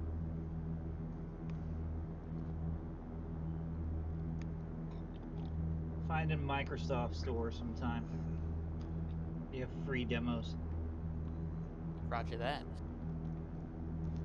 So yeah, that's for you guys new to the stream. That's kind of what we do, is we just sort of laugh for several hours at a time, mostly at ourselves.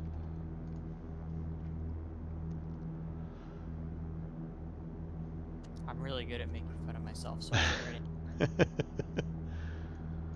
Okay, so I am the next dam coming up is the Lower Granite Dam, and at that point in time, the Snake River starts to head just a little bit south. It heads kind of towards Lewiston, and so it's not a very long leg here from the Little Goose Dam to the Lower Granite Dam, only 25 nautical miles.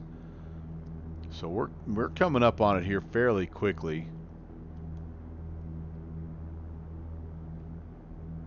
It's interesting to me where the conversations lead, and that would be, honestly, if you were flying a route like this, just low and slow, seeing country, and happen to have a buddy, sitting next to you I can only imagine the stuff you would be talking about.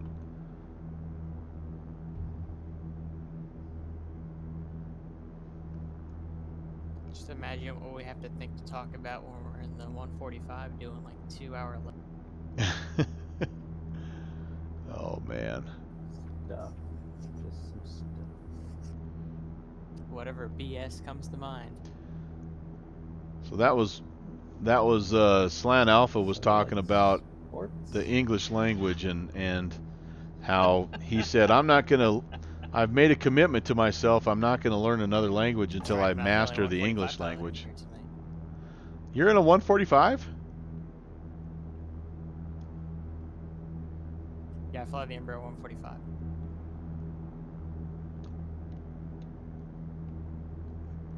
Oh, wait. Turbojet. Not Yeah, tonight, no. not on the sim. Yeah, okay. But yeah, I thought that's what you were in tonight. Yeah, that's what you do for a living. I mean, that's right. Now that would be insane. Yes. Okay. American Eagle.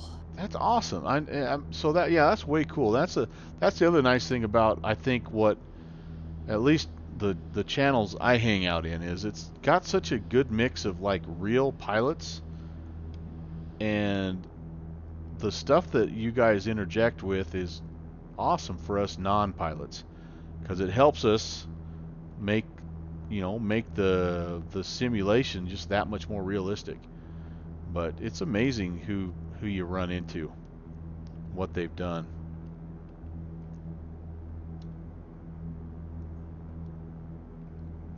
I'm guessing you don't have a lot of chit chat time though when you're flying the 145, right? I mean, there's a lot of stuff you're doing because you're not. You'd be surprised. Oh, really? Okay. What's the average like flight route for you guys in a plane like that? Yeah, you're busy during takeoff to 10,000, and you're busy from the descent to the landing. But other than that, I mean, sometimes we'll even do legs from like New York all the way to St. Louis. That's 2.5 hours, almost 3 hours. Okay. Not a lot. Okay. Yeah. First 30 minutes out and last 45. Not much after that. In between, not much going on. So do you have? If you end up in St. Louis, let me know. I'll that's where I live, so I'll come by and meet up. Oh, really? Yeah, we overnight there. I haven't done it in a while. Well, because I'm hurt, so I haven't done anything in a while. But I'll let. So yeah, he'll bring you one of his personal pan pies that he makes all the time. That's another little side hobby that he has on there, a little side hustle. Is he's quite the chef. So do you have Hotel food any day. I'm in. Yeah. Do you? So the $50 question then is: do you fly the 145 in X-plane then, or are you just kind of like sick of it because of all the training that you've had to do, so you fly everything else but?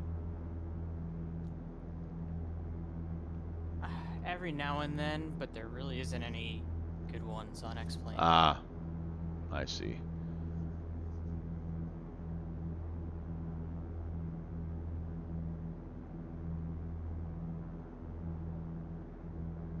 So we're still on the Magala Mies. I see on the chat window. Sorry, I was looking at some other stuff there. Pretty sure that's what happens on 122.75 with the group flights in real life. Oh gosh. 121.5.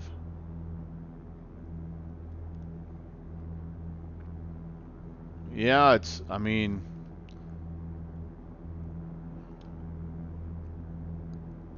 you better enjoy the guy you're flying or the gal you're flying with. That's probably the other part.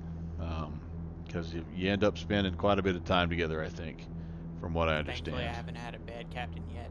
Yeah, cool.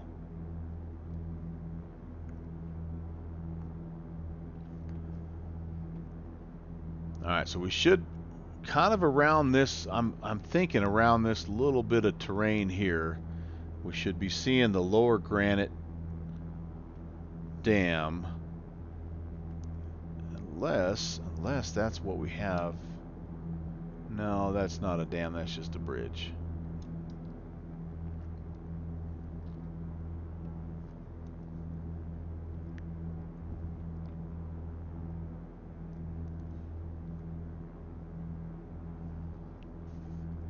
Agent Bravo 7's getting ready to go say hi to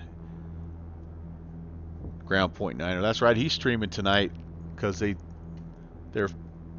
thinking they're going to pick up some traffic from Denver. I forgot about that. Let's see what's going on. Wah wah. Looks like Denver is not playing tonight, unfortunately. But yeah, he'll be up. Let's see, who do we have here? I don't see him on just yet. Or do I? Yep, AJ Doubleday, the famous Ground Point Niner air traffic guy. And United 441, our buddy, the 757 spy, Dave Cochran. He's up in the air somewhere. Where is he at? Oh, he's doing a Dallas to Denver. Very nice. Very nice. So yeah, some heavyweights on. And Bill Forley's on tonight as well. Holy cow. That's a good lineup for a Thursday night. I'm telling you. Who else do I have that's worth checking in on? I like Brad M. He's on. He's flying Houston Hustle. And Vertical Sim Studio. Yeah, if you want a little scenery development, he gets on there and works his magic. He's doing some. They're working on Tampa, I guess.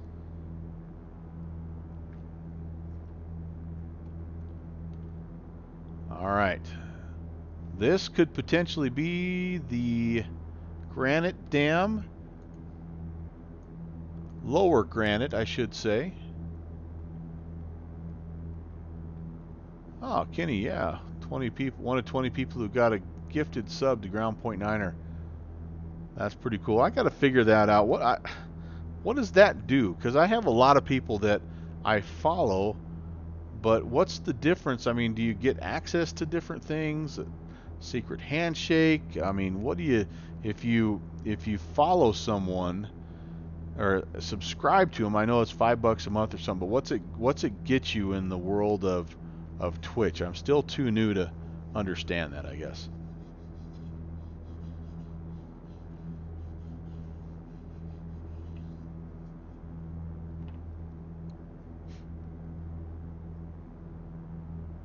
Get you no ads and get you some emojis. Okay. I see. Okay. Yeah, I do notice the ads pop up, like when every so often when they're, the streamer steps away or whatever. So okay, that makes sense.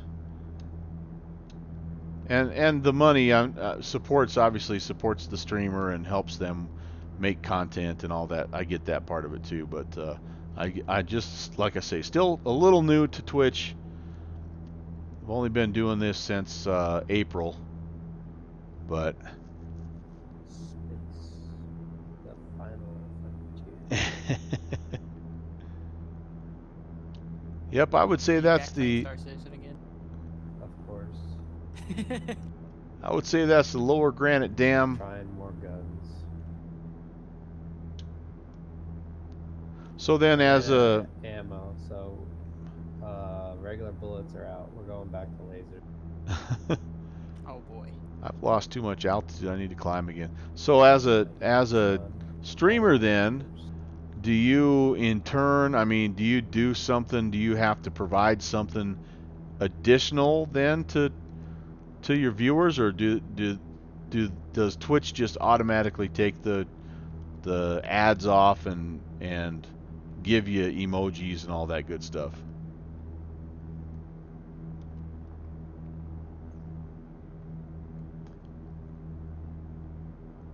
Okay, so you make the emojis. So that's what Downwind, or that's what Slant Alpha was talking about the other day, because he was trying to make some different emojis. I think, didn't he make a pair of Downwind Sim binocular emojis? Downwind?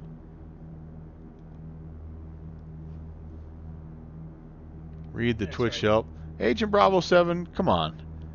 Expect me to read and learn when I can just ask and have people tell me? Come on.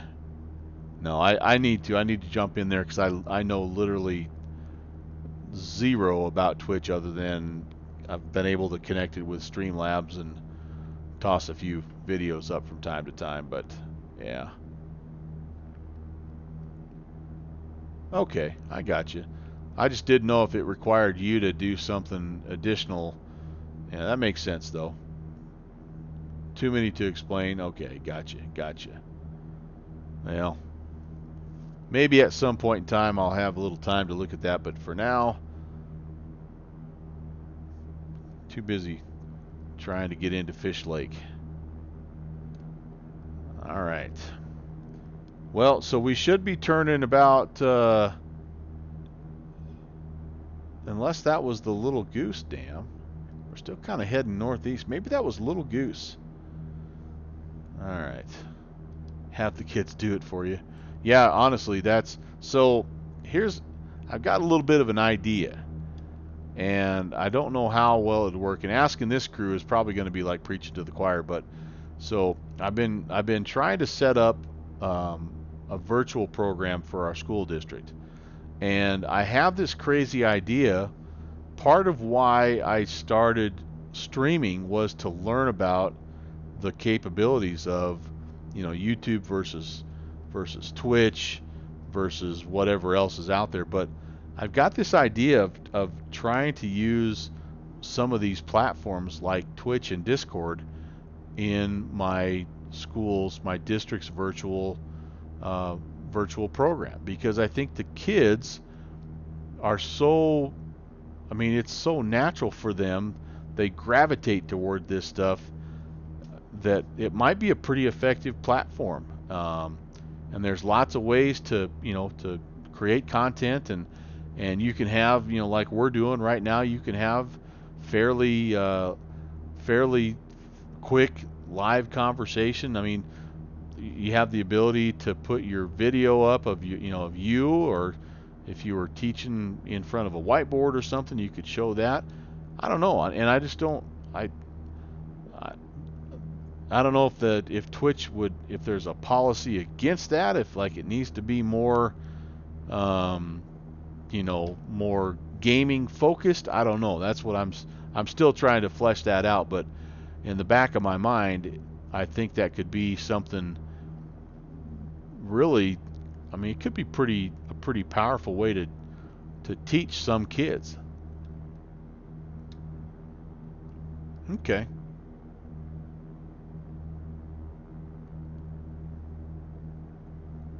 It's not exactly a platform for the First Amendment, and you're a half-naked hot chick. Well, and you'd have. That would be the thing that would be tough for school districts, is that you have to kind of provide a level of protection against your students being able to access content that was not appropriate for their age. And so, that would be the huge challenge. Right now we're a Google school district, so we have our own secure Google network, basically, that filters out and doesn't allow kids to go to websites that they're not supposed to, and all that. And there's a law there, that a federal law that says schools must do that. You can't just let them roam the internet like the Wild West. But still, I look at much of the content that's available through other types of vendors. I'm talking school-related instructional curriculum, and it's pretty canned and kind of boring, and it's okay, but it wouldn't be. It would be awesome to learn. How cool would it be for a kid to learn about rockets from somebody working at SpaceX or something, and if you said, well, you can log into this school district website and watch this lecture, or you said they're on Twitch at 7 p.m. Which one is going to get you the bigger audience? The kids are they're gonna gravitate towards whatever tool they're using.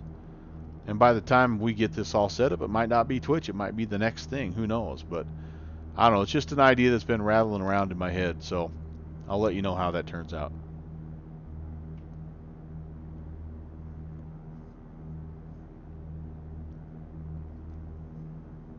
Yeah, and Kenny, you're right. But even that said, there still are federal protection guidelines that schools have to, and you can't police it all. There's no way around that.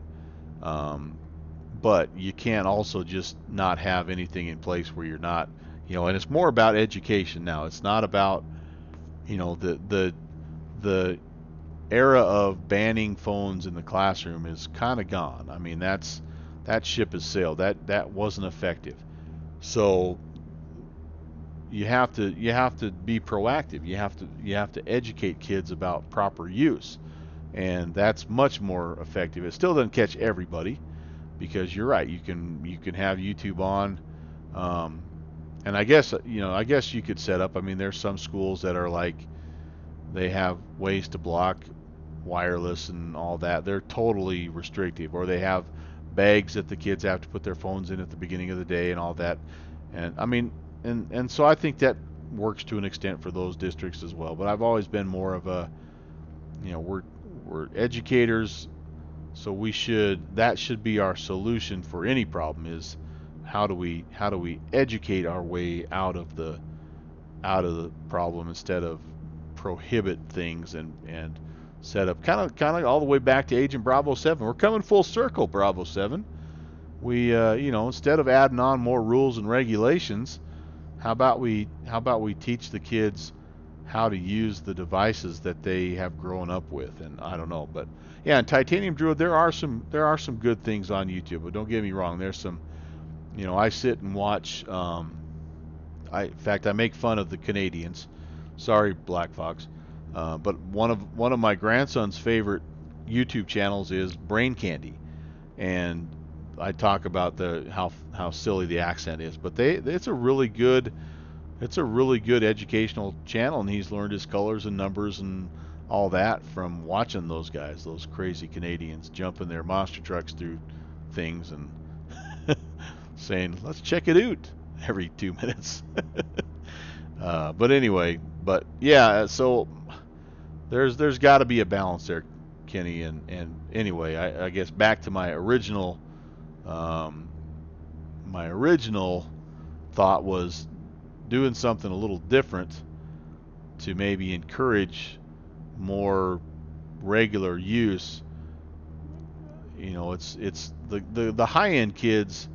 They're gonna learn like a sponge regardless of the platform. I mean, you've got the kids that are self-motivated, and they're gonna, they probably could go on YouTube and learn everything they need to graduate high school just pretty much independently. Those guys are not really who I'm talking about.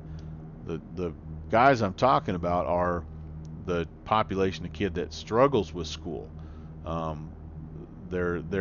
It's the kids like me that was bored in school and struggled to read, and the traditional school, really wasn't working great for me. Those kids don't tend to do very well though in an online environment, because they require, they need support, they need feedback, they need someone who's working with them. They can't just sit down in front of a computer and learn it independently. That doesn't work any better than sitting in front of a book and learning. So, but they also are kind of fed up with traditional school approaches, and even the good stuff that's on YouTube. It's almost like YouTube's almost like old school to my middle school kids. YouTube is something their parents watch. You know what I mean? And so to get those kids hooked, you got to think a little differently. And I don't know. We'll see what happens. But I don't know how I got on that topic, but just about learning about Twitch. So in the meantime, though, it's a great way to spend a couple hours with some friends talking aviation as well. So I digress. I don't want to talk any more about work because I'm off work right now and I'm flying. We're looking at the Snake River.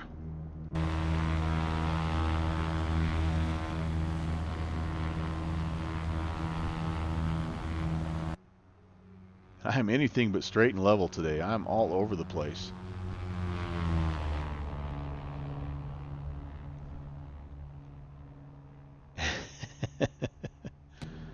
Maybe it was the whole language arts thing that got me on this. topic. Somebody get Agent Bravo 7 talking politics again. This education stuff is boring.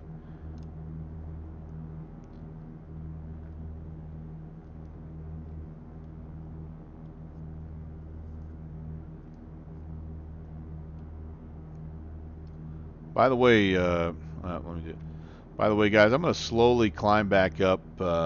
We need to be like up above 5,000 here at some point. So I'm making my way back up to 5,500. Hillary 2020. I was kind of cheating off of your stream and saw you were climbing. I'm already at 55. Hey, give me a look. heads up when you guys make it to Lewiston.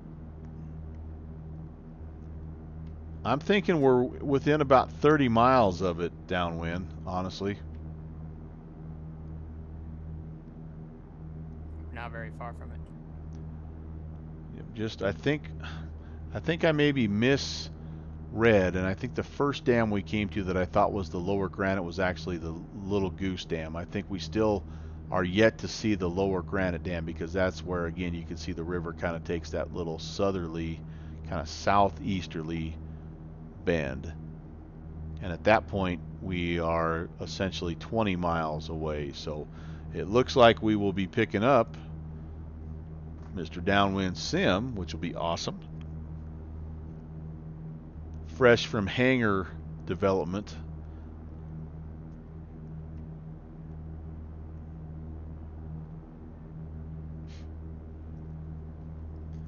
And just passing the 2-hour mark here, so this damned river. Uh-oh, more screenshots from Steve PHL. Oh wow, that looks pretty dang cool. That's nice.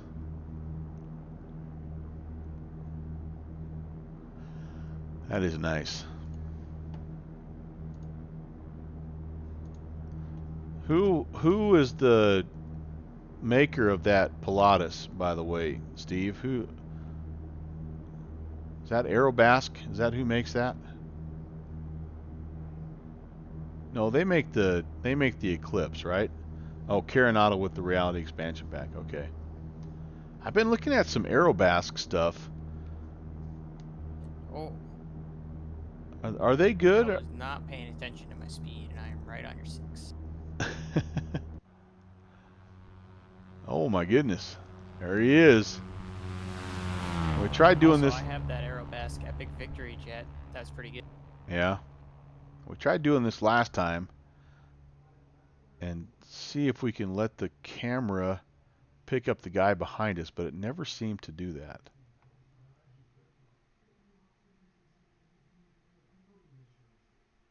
I'm trying to stay right on you now. I picked up this one.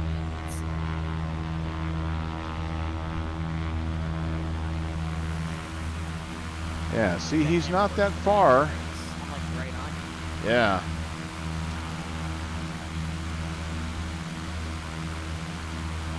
Colors down here are awesome looking. Alright, let's get back to flying, huh? What do you say? Northwest Orient is saying Aerobask makes really good stuff. The Eclipse is great.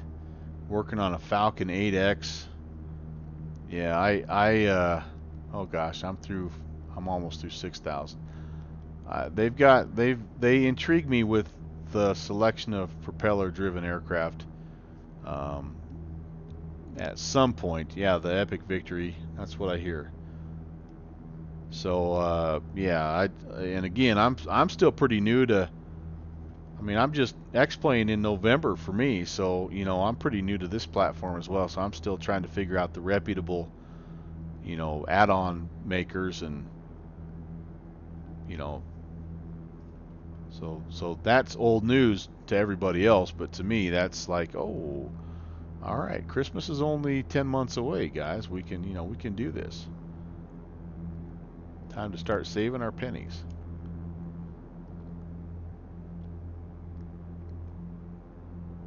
Okay, so we are definitely in this northerly loop, and there's the dam. Okay, so Downwind, I think we're approximately 20 miles right now. We're crossing the Lower Granite Dam. Thank you. Okay, so yeah, so Northwest, that's actually, I think the reason why I was looking at them, because my favorite aircraft that I have is the Beechcraft Duke 60 over in P3D. But those guys, that's Real Air that made that, and that company no longer exists. But one of the two developers from Real Air is now working for Vertex Sim, and they made a Diamond for P3D that looks unbelievable. I mean, it looks like it could be, you know, rival any of the GA aircraft in terms of level of complexity and systems that are modeled and all that. But I'm kind of looking more like for future spending, if I do any, it's going to probably be in the X-Plane world, just because I've come to realize with ortho, this is probably where I'm going to end up spending most of my time. And so naturally I was looking to, does somebody have, I know there's a Duke in X-Plane and there's a Diamond 62. So it looks like the DA62 is a little more highly recommended just because it's from Aerobasque, and I don't remember who makes the Duke, but it's kind of like, you know, it's somebody that's a more of a mid-level developer. Fun to build those lists, you know, those wish lists. Don't end up getting too many of the planes, but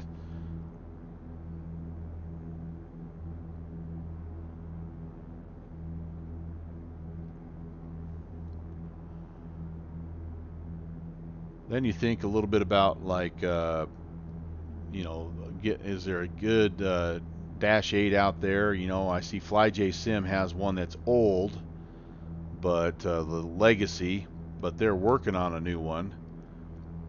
That looks like a fun plane. PMDG, of course, has ported over their DC-6, which looks like a fun plane. There's just a lot of propeller-driven aircraft. So many propellers, so little time. All right, Mike, you still on my 6 there?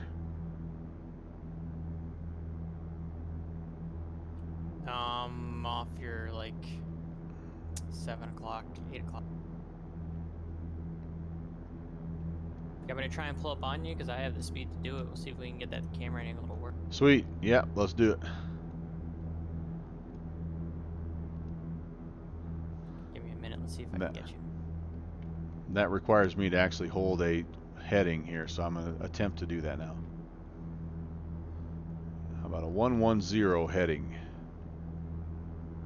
I have insight. I'll figure it out. All right. Roger. Okay, so I'm doing some math here while he's doing that. I'm seeing legs of 33, 26, 16. So that's 59,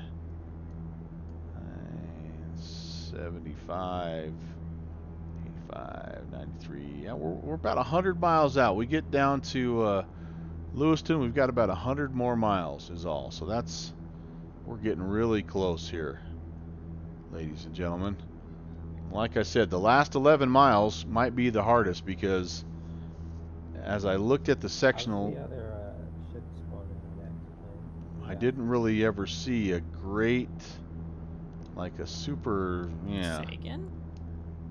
Like when you see other people's planes in VATSIM, oh, I'll play an X-Plane. How's it look compared to what it was in FSA? The model matching is kind of poor. I'm not gonna lie. Yeah, I think isn't like X Squawk Box and Swift, aren't they a little bit better than X Pilot from what I hear? I have no idea, to be honest with you. Yeah. It just takes a lot of configuration, and since X-Pilot's probably the newest of the clients, it hasn't caught up yet. Like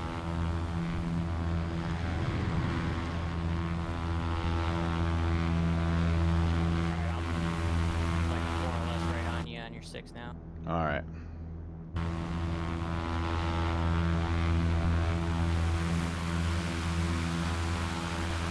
Uh-oh.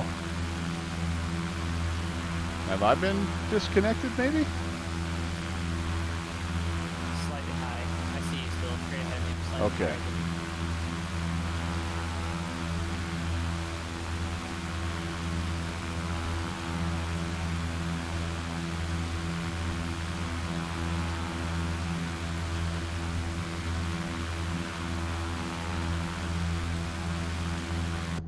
I don't know if I have something, a setting not set right or something, but I have the hardest time. Did you I see him? was not able to see him. And he's right on me, he No, says. just go back to that view. I am legitimately right on. Okay, there I see it. See him now? I do see him now, yep.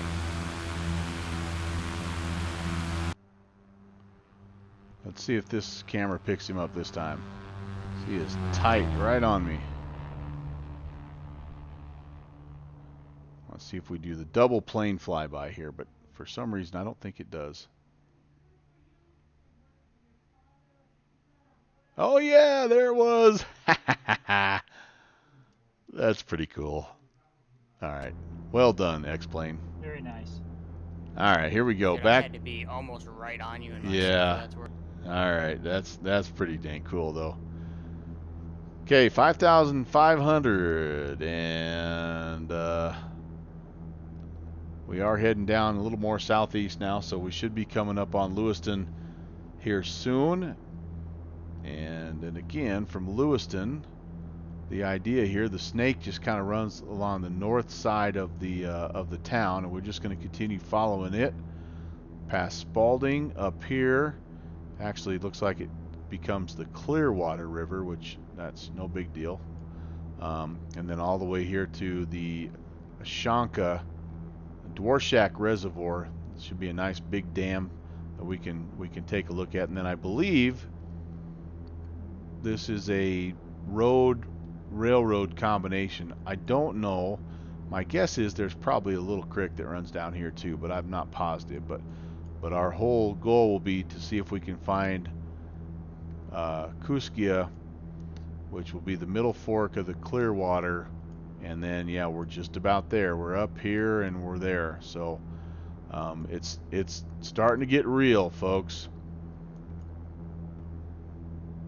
And by the way, just out of curiosity, the weather over here, well, we might have been okay if we could have made it. Getting to Lewiston would have been a chore. We would have had to have diverted clear the heck down here and up, and I don't know that I have enough fuel for that, but yeah, not a bad choice to just 86 the weather for now and just fly the flight.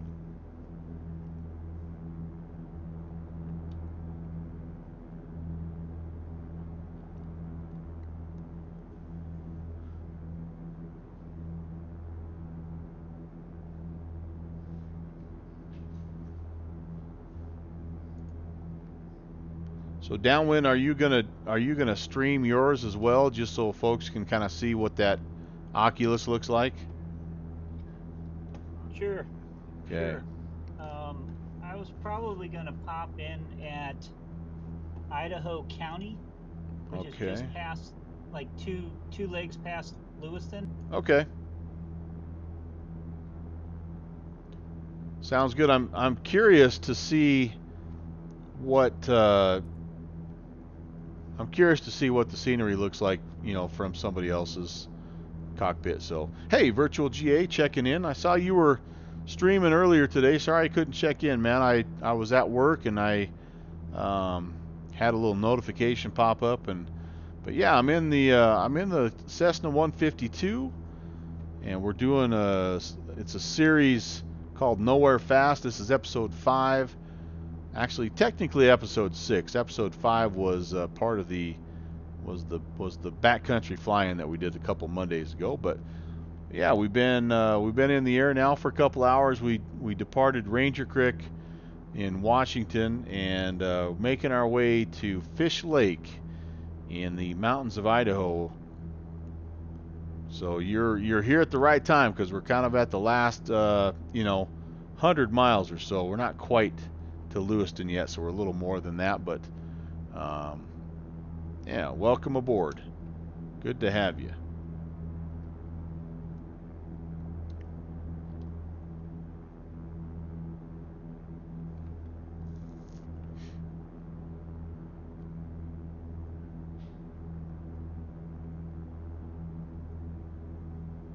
So I'm wondering, I mean, we haven't had to yet. I'm looking at the sectional and I'm wondering if it wouldn't be terrible to have a VOR tuned in just for this last little leg.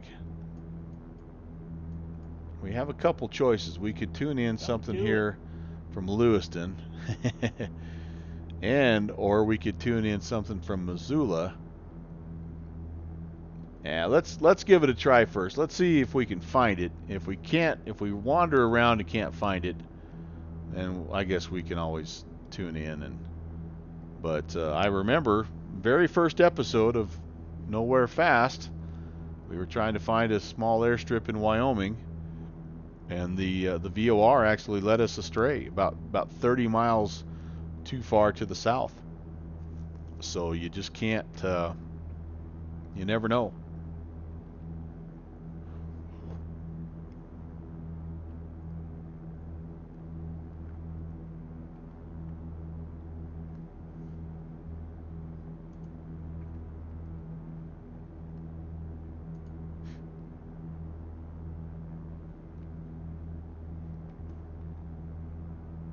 Just for your reference, Ralph, we're pretty much just up on Lewiston right now. All right, thank you. Yep, I see kind of the town right there, so.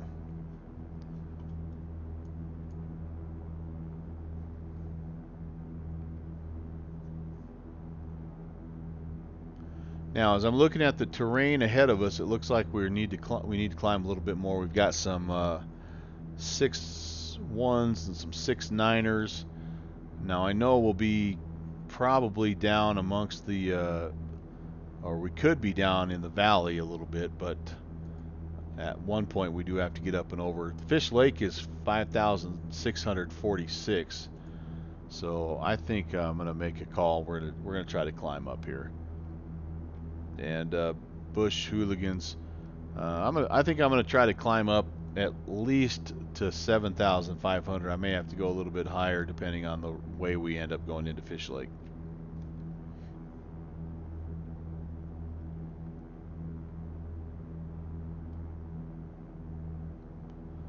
Just add a little bit of power in. I'm pretty close hangar to. Number 2, I just posted a link to Oh in the chat. baby. Oh baby. Here we go. This is my man. This is Downwind Sim Studios, and this is him working his magic in Blender. Those look great, man. Holy cow.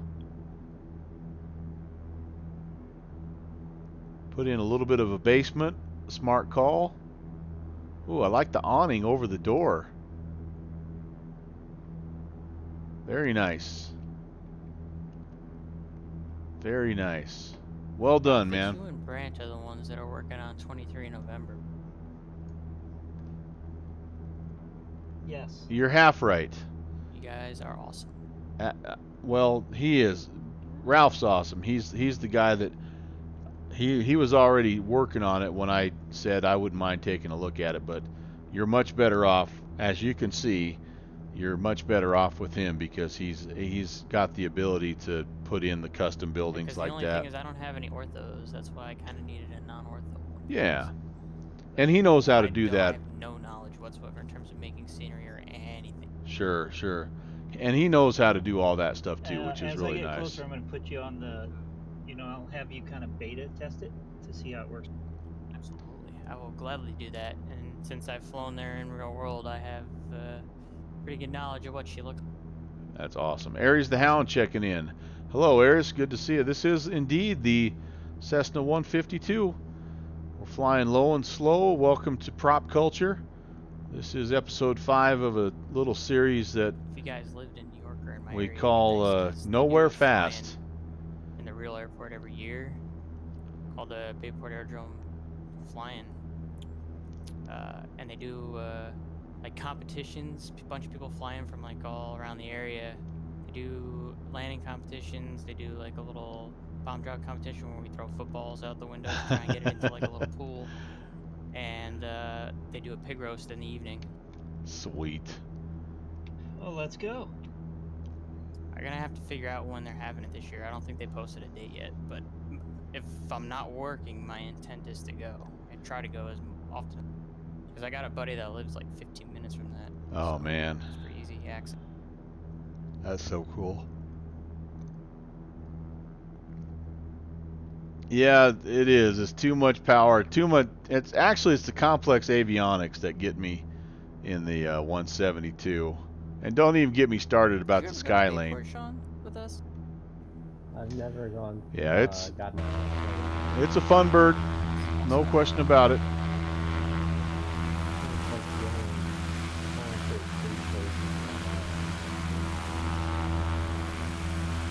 I've had this guy on my tail now for 2 hours. I can't shake him. Stearman's. Well, like the place seems like an anomaly, like for the rest of Long Island. It's like just the trees are high enough where it seems like the middle of nowhere, and you don't have to go very far before you get back to typical Long Island. It's very true. All right, so we're heading a little bit northeast here, and we're going to hit the a little bit of a fork in the road at Spalding, and the railroad tracks kind of split, and so does the road. But this Clearwater River continues, and that's ultimately what we're following. So, all right, Aries is doing a little studying. I'm gonna have this going on the iPad. Yeah, we'll definitely keep you distracted, and yeah, want to make sure that you don't get too smart on us. No, just kidding. I'm a middle school principal, so I don't want to get in the way of that. So whatever level you're studying, middle school, high school, college level, rock on, man. Oh, I'm sorry, I didn't read the rest. Studying for the IFR. Oh, heck yeah, buddy. Well, I'll set you back several days on that. I'm not a pilot, and so a lot of what I do is wrong, and then so like guys like Jet Pilot Cinnamon have to correct me and scold me a little bit. So listen to what he says, not what I do. It's one of those deals. But yeah, good luck, man. That's awesome. I don't know how I feel about that either. Hey, have you watched? So Aries the Hound. Sorry, I didn't mean to cut you off there, Mike. But do you follow Flight Chops on YouTube by any chance? He just finished. If you don't, he's got a great channel first of all. But he just finished getting his IFR, and he has put a bunch of his prep work and stuff on his channel. And anyway, it would be a cool resource to check out. But he's relied on a lot of other people to help him out as well. And it looks like a booger of a test, but once you get past that, then the flying parts sounds like it's the easier of the two. The written test is the harder part, and the flying part is the easier one. But he actually posted the video, and obviously you can't. I mean, you're pretty limited in what you can show when you're doing a check ride, like as far as streaming, I think. And so he didn't show much of his actual ride, but he discussed a problem that he had with one of his pieces of avionics, and how he that was the one area where he got a 2. The only part of his test where he got a 2, but he said, I actually own that, and I'm most proud of that, because that was the moment in the flight test where I actually felt like I had the competence to take charge and sort of bypass. He was trying to use, I think he's trying to use the Garmin 530, and it wasn't, in the process You're of. drifting high on us, buddy. Oh, am I? No, I'm trying to go 7,000. I'm trying to go 7,500. But anyway, check it out. You'll probably appreciate it since you're in that mode, Aries, and yeah, man, and good luck. Let us know how it turns out, man. Follow along and pop back in and I hope it all works out for you. That's an awesome challenge. It'd be a great badge to have.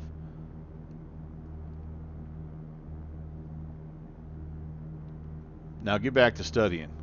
Quit messing around on the chat, Aries. Get back to studying, for Pete's sake.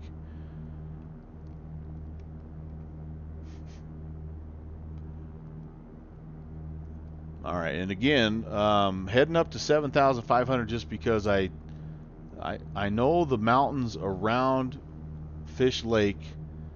I know there's a few ways to get in that are not like super.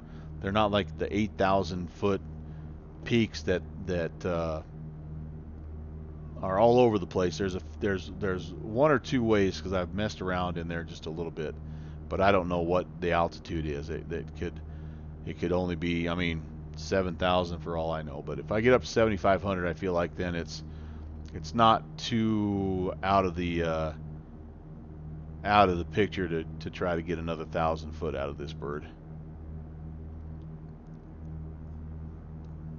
By the way, haven't checked here. We better be landing at Fish Lake because we're about out of go juice. Virtual GA, I'm getting better. I have to say that the ortho scenery makes a huge difference, but yeah, I feel like I'm getting a little bit better. I flew from Wyoming out to Linden, Washington, which is clear the heck. It's about as far northwest as you can get in the United States, the lower 48. And I flew it all just like this. I flew through the mountains via pilotage. The only leg I used a VOR, I got screwed up, and so I didn't even use a VOR after that. And I'm getting there. I'm just kind of like Aries. I'm learning from others, and I pick up, you know how it is on YouTube. You watch one, like if you search for Dead Reckoning and watch a video, then you have 10 more in the queue that you could watch if you wanted. And you do that every night for a couple of months, and you just pick up little things here and there, and you almost act like you know what you're doing at that point. But anyway, pack a few months and bees into the cockpit next time. They give you the extra lift you need. Oh man, I rely on really downwind sim technology to help me really in all phases of flight. He does offer a high pair of optics. It's a free add-on for X-Plane, but it really gets you kind of what you need. And then he has also an extension ladder, which is super nice. And yeah, so downwindsim.com, it's all your X-Plane add-on needs. Hey, Titanium Druid. Oh, I thought that was like a waving emoji. Yeah, there's the Downwind Sim binoculars. It shows you my eyes right now. Holy cow, what the heck? It's almost like I've been staring at a computer screen for 2.5 hours. So, yep, trying to hold 7,500. Trying to get her trimmed out here. And trying to continue to follow this, which is now the Clearwater River.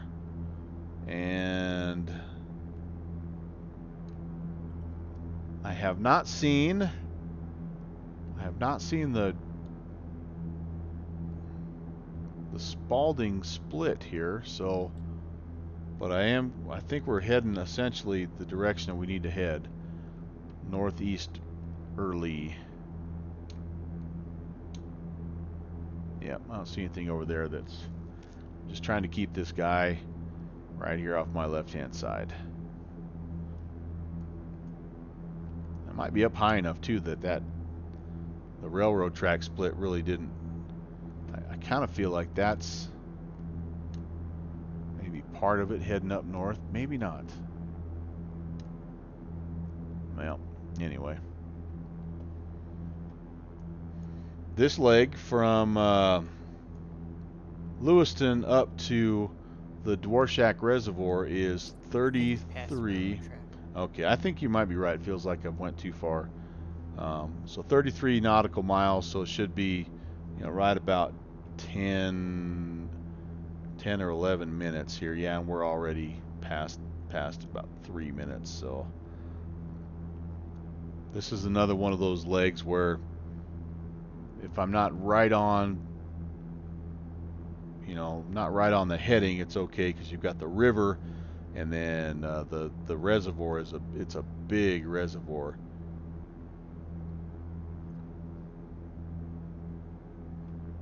It has some really cool airstrips around it as well. It has ones I took a look at. I was considering as I was looking at the Nowhere Fast series heading out to Linden, and one of them is called Big Island, and that looks really, really cool.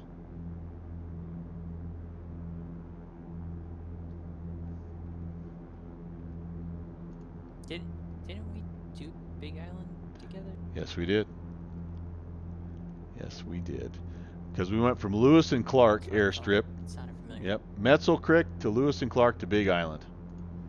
So all those guys are kind of in this general area, although we won't be getting,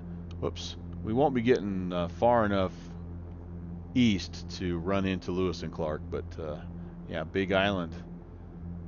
That's that north-south strip there, and yeah, it's a fun little strip. I was wondering why this area was starting to look kind of familiar.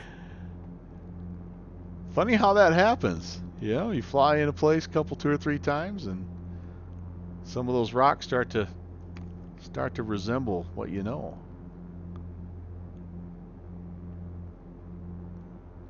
All right, I almost think I hope I'm seeing the Dworshak Reservoir up here, because I'm not doing the best. Oh, okay, I'm not doing too bad of a job of tracking the Clearwater. So we're going to pick up the dam kind of on the south edge of the reservoir, and then we're going to turn heading south. Well, 135, so south east-ish. Virtual GAA is saying the Just Flight 152 is awesome. I don't want to hear that, Virtual GA. Darn you. I don't need two 152s in my hangar. No, it looks unbelievable. I can't wait to see your stream and see you give it the once over. I need to just face facts. I'm gonna buy it at some point. I'm gonna buy it. I'm gonna be that guy with two 152s. Nobody needs one 152 in their hangar, and I'm gonna have two. Test my guns, Mike. It's only money. Yeah, buddy. I'm not some rich airline pilot here. I'm a common working man here. Come on.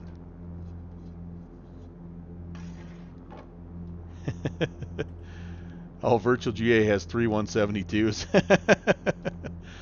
Awesome. I mean, can you have too many Cessnas? Am I right?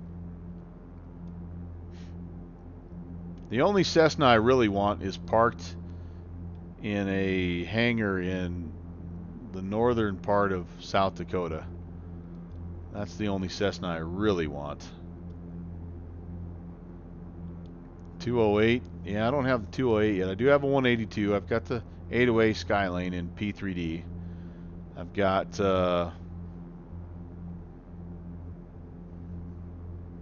this, obviously, the 152. I've got the 172 with the Bush mod. So I'm getting there. I'm kind of getting there. Steve says the 210 with the Reality expansion pack is a must-have. Now, guys, does the Reality expansion pack, does it change, like when you get the Nadrian mod, it actually changes the physical look of your aircraft. Does the REP do that as well, or does it just model the systems and the wear and tear and all that stuff, the realism? Okay. Yep. So Ares, the 170 that I have is that's the Prop Strike mod that comes with, well, it doesn't come with, but works with the default 172, and it turns that into a tail dragger. It actually has a tricycle gear too if you want, and this is a tricycle gear obviously, but I would have, if the Nadrian would have had a tail dragger option, I would have taken it too. But yeah, that's what I have. And then in P3D, my tail draggers. Position update. Well, we are closing in on the Coming up Dworshak on, Reservoir. Sierra 60. Or a Pheno. But anyway, in P3D world, I have the Milviz Beaver, and I also have a 170. I have the Carenata 170 tail dragger in P3D. Well, the Douglas DC3, a little bit of a bigger tail dragger, but I do have that. So yeah, I like the tailers. They're cool. Oh yes.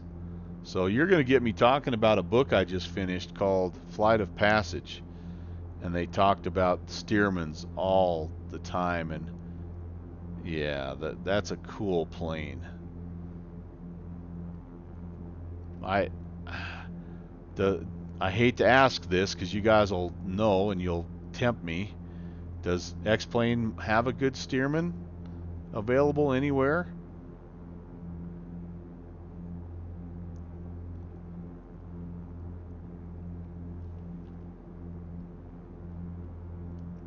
Good old open cockpit biplane, man.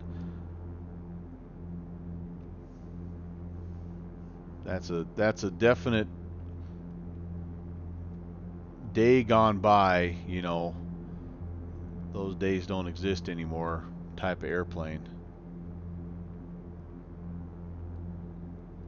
Yeah, so I don't know. There probably is if you, I mean, again, you can look everything up, right? But oh, Steve PHL saying, there we go.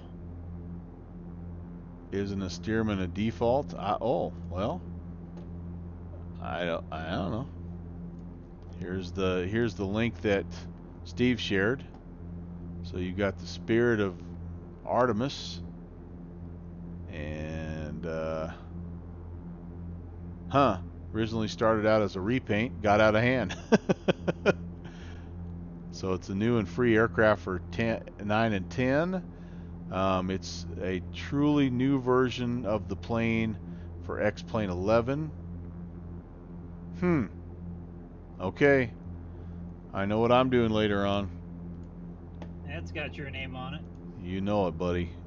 You act like you don't like that kind of stuff downloaded it. either. I'm already putting it into my thing right now. You're a dirty dog, Mike Cineamante.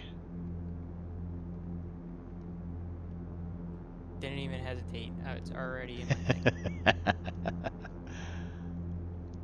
So virtual GA, do you think perhaps, or Steve, can you confirm, is this like a mod for the original default one, or is this a completely different deal?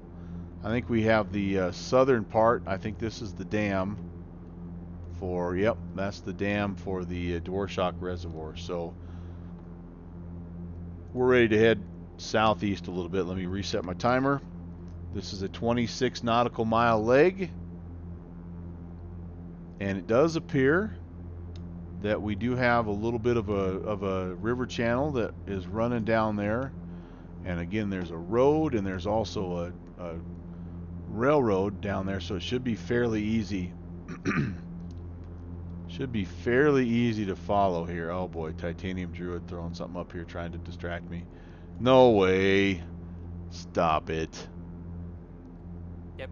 So that's already in my aircraft folder, and that will have to be a flight sim reset, and then eventually test out later tonight. Oh yeah, I see some pattern work coming. That's awesome. That would be the perfect that airplane to go looks a into little. Mayport with. Doesn't that look a There's little bit ton like of them. Agent Bravo 7? I could see her being a wing walker.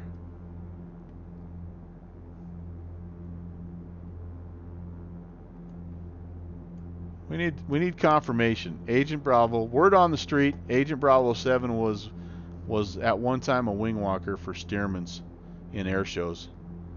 I need confirmation.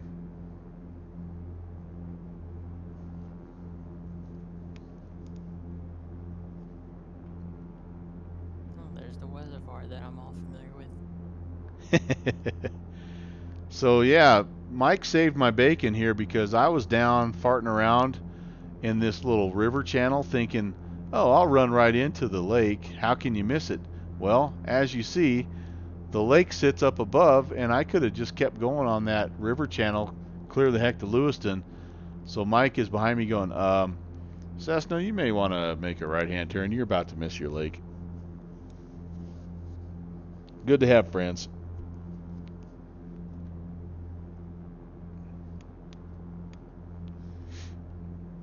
Yeah, you saved a lot of flying that day, Mr. Cinnamon. Kenny Monster Let's get too says, far out of hand there. can't see her doing that. I think she would see it as unprofessional. I don't know, man. You get a nice red jumpsuit and the whole works. You know?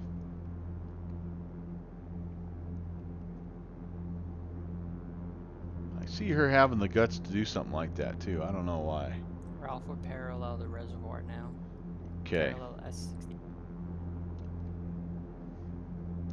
So we should be, we're looking, down when I'm looking for you on the TCAS, I don't have you yet.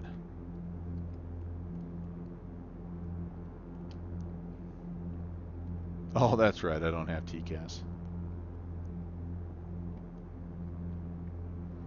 All right, I can't be messing around. I got to be 136, so I've got to be kind of going this way and making sure that I'm following the road and the railroad track.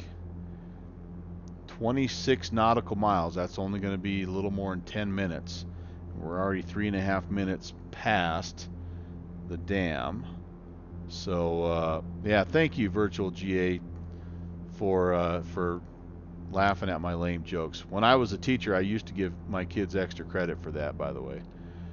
I am, Eris. I'm a middle school principal, actually. I'm an old teacher and coach, and they finally moved me to a position where I could really do no real damage. Moved me up to administrator. So this also is a little bit of one of the forks, I guess, of the Clearwater River. That's awesome. So that should be very doable for us to track. Yeah, and Eris the Hound, you know, again, I initially didn't read the whole part of your post there, studying what you were studying for, but I actually have a lot of middle school kids that's when they kind of get the bug is you know, 7th, 8th grade year, when they kind of turn 12 or 13 and they're able to kind of comprehend a little bit, and they figure out that maybe being a pilot might be pretty cool. And we have a Civil Air Patrol that they put on. They partner with schools, and they offer a lot of different you know, just kind of resources to kids, and I'm still trying to get that kind of set up in my school. I think that'd be a really cool thing. Just offer a whole different career path for some man, kids. These things are OP right now. Kicking some butt, huh?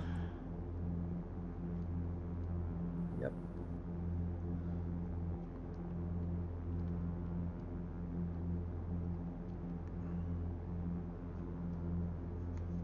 All right, so seeing the terrain ahead of us, feeling pretty good about 7,500, to be honest with you.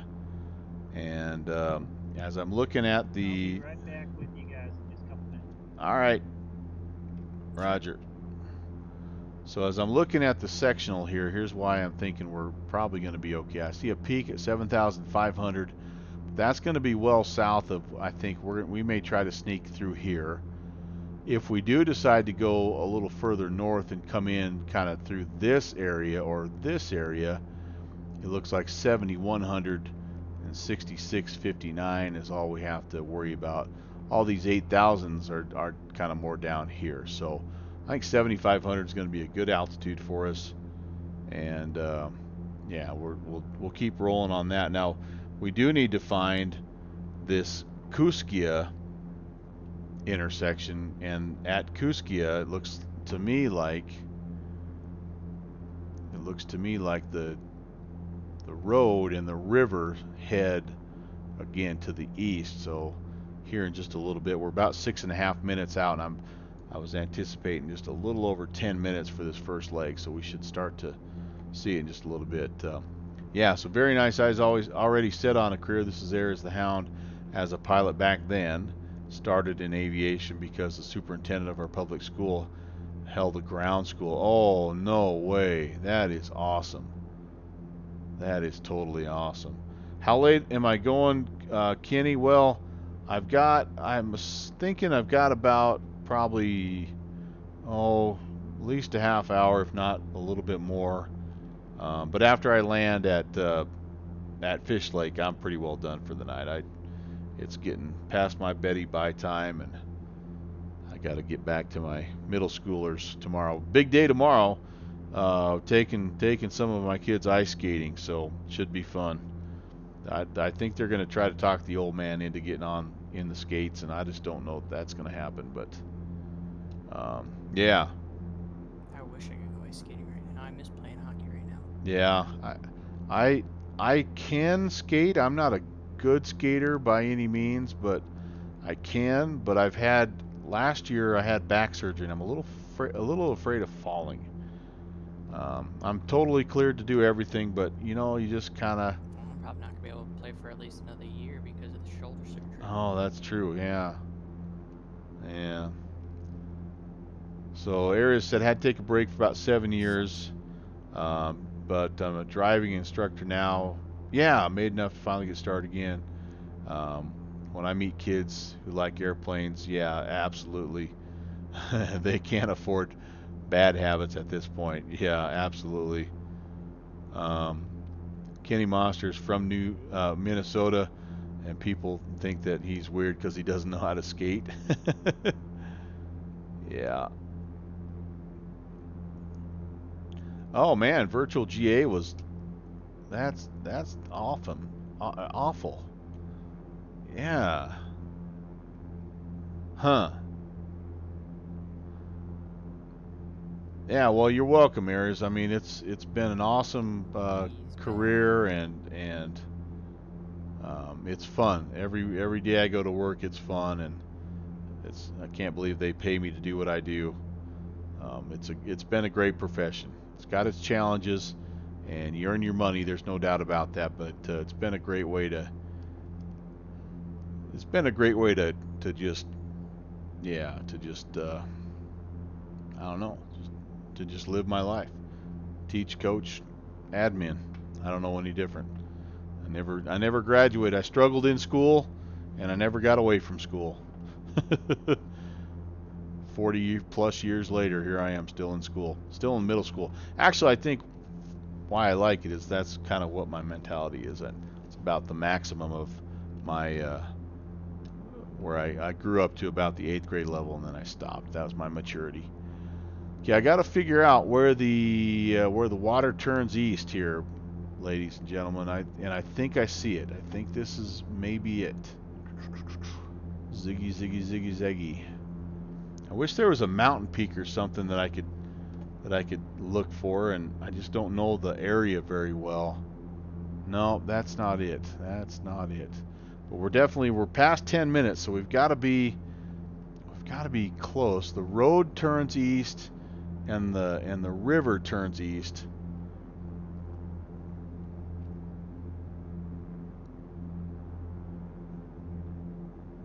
Man, that does look kind of like. That's just forest, though. I see this road going. Golly. That's about the right. This is about the right time on my timer. Everything up here looks a little bit, Alright, well, come all this way, and now it's a pretty big moment here. I don't want to miss the middle fork of the Clearwater River. That does not look to me like it is a river, though. It just looks like a series of kind of trails and almost a town, but that could be Kooskia. So that's the whole deal. If this is the town of Kooskia, then this is where I need to turn. All right, I'm making a call. I think I found Kooskia, and I'm gonna turn 076.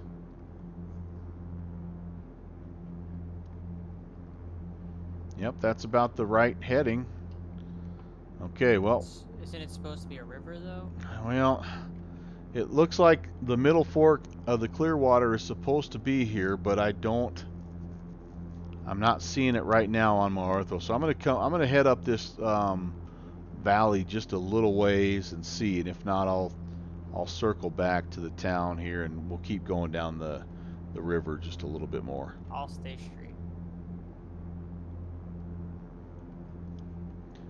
This might be, again, one of those places where here we don't have the luxury of, you know, a big lake that we're aiming for or something like that, which is what we've had in the past. Here we have to be a little bit more precise because we're trying to shoot a little narrow creek with the road.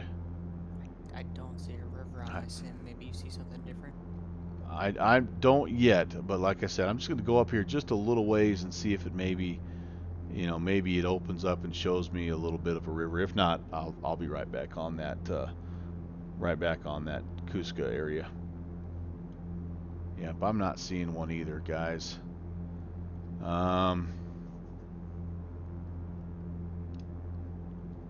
Boy. Well,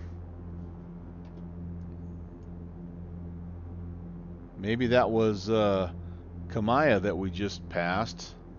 That has to be what it is. Okay.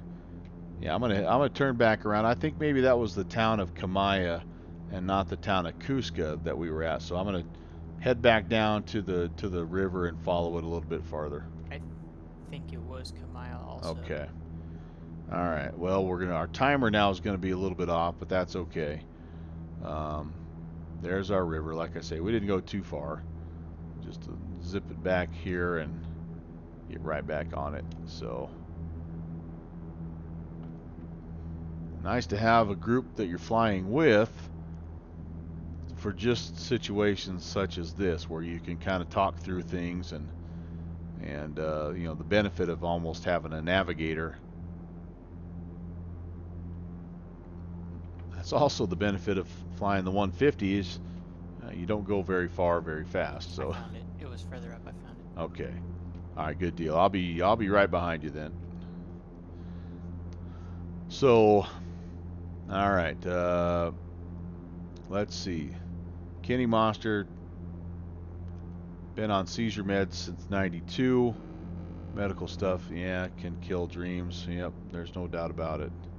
Sorry to hear that, man. But I'm glad. I hope the medication helps, even though I know it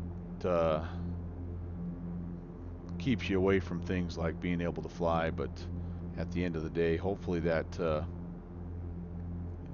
general overall health is better because of that. X-Plane is expensive, Ares says, but totally worth it. And you know, the Down one right up on Kooskia, Sierra 80. the nice thing about it is you can get quite a bit of it for free. I mean, the initial investment of the game, you know, but everything I'm doing right now could be done with all free tools, essentially. You know, the ortho scenery is free to generate if you learn how to use ortho for XP. The Bush 172 is free, it's default. And then the airfields that we make, you can make those with free software as well. So it's not all free, don't get me wrong, but you can get quite a bit and pretty deep into it for free But it's kind of they suck you in with all that free stuff and then slap a Hot Start TBM 900 in your face and be like, yeah, you might want this. This is cool. Yeah.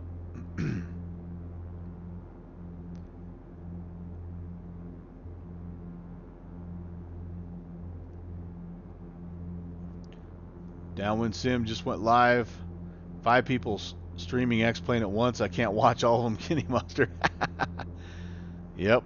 I don't blame you if you go check out what my friend Downwind is doing. He's doing it with the VR, and so yeah, I do the same thing. I bounce back and forth when I'm not streaming myself.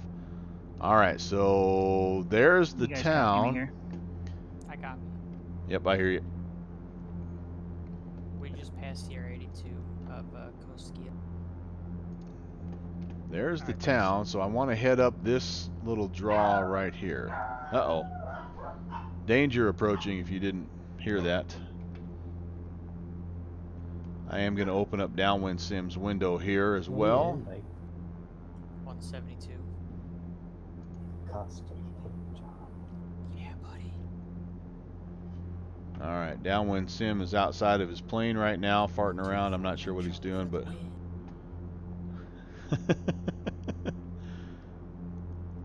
Okay, so this looks a lot better. I'm going to reset my timer. We are on about a 076 heading. Yeah, you're right. This would be a cool place to live, although, again, this time of year it might not be, maybe more cold than cool, because they're pretty buried right now up here. You better love the snow if you're going to live up in this country. Okay, one more time. Help a guy out. Where did you guys just pass? Koskia, Sierra 82. Okay, Roger. I'm just south at Idaho County, heading that way. All right, so he'll be upon us. You could probably head us off if you go direct to like the Lowell. Yeah, Like the city of Lowell, right where the river. that's what we're hoping to find. Got it. 16 nautical mile leg here, by the way, from Koskia to Lowell. So, 5 minutes or so on the timer. We're following the Clearwater, the middle fork of the Clearwater River, and then when we'll know we're in Lowell when it looks to me like we've got a fork in both the road and the river, and we want to stay left. We want to head up north, and then we're real close at that point in time.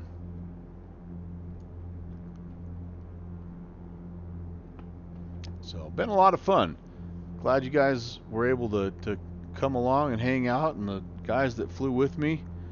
Hopefully you've enjoyed it, and it's always fun to see some new country with friends, and yeah, just made a few new buddies along the way as well. That's also super cool.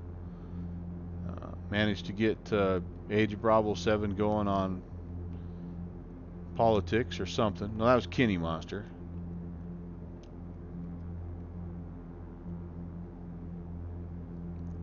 We're able to visit. All right, I got my stream turned on, and I am departing Idaho County. See you guys in a few minutes. Roger. Sounds good. Yeah, we were able to substantiate the fact that Downwind Sim did not spend time in a Washington State prison, although he may have been employed there. We're still checking on that.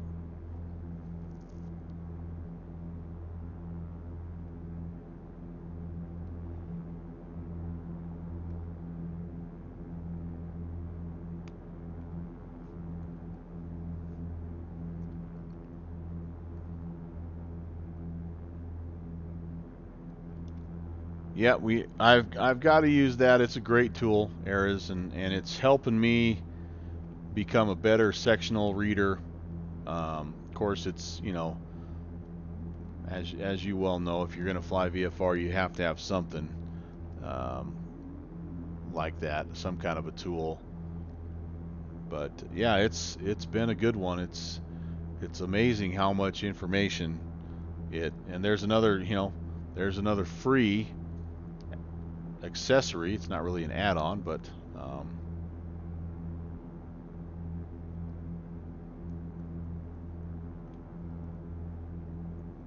Virtual GA, yeah, looking to maybe resume training. Relic of the PTS days. Wish I'd got my PPL before ASC.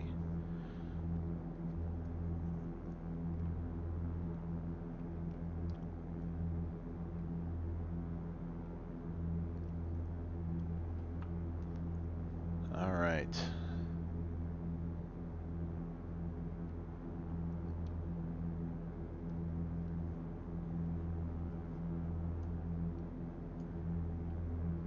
Should be, well, might be seeing a split coming up here rather soon.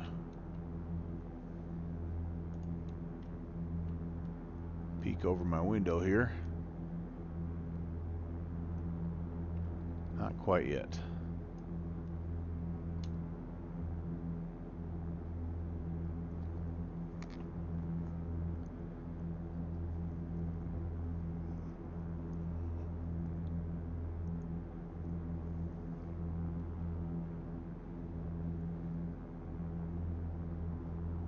Okay, this could potentially, I guess, be one of the forks, and if it is, we need to stay left. I don't know that this is Lowell yet, but I guess we can check and see if we have a river that's running out this way. Doesn't look like we do, so I think we're still just on the main river channel here.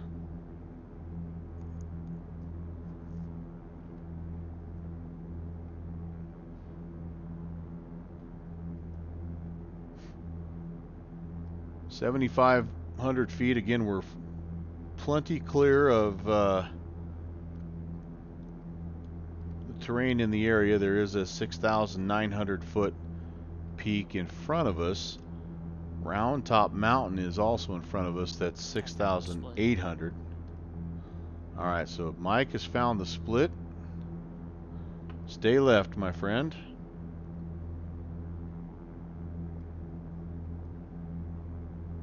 He's just a little out in front of us because we took that detour back there where we thought we were heading towards Lowell, but we were not quite to Kuskia just yet.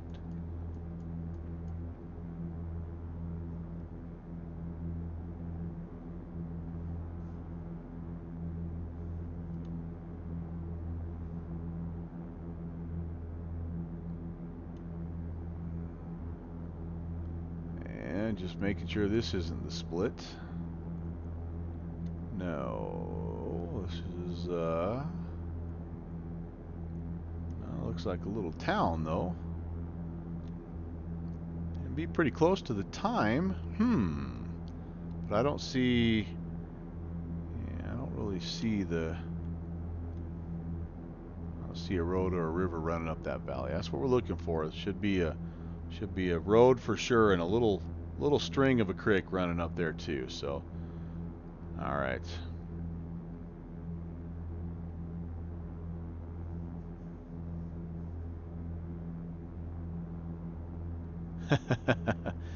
There was a time when people flew without computers.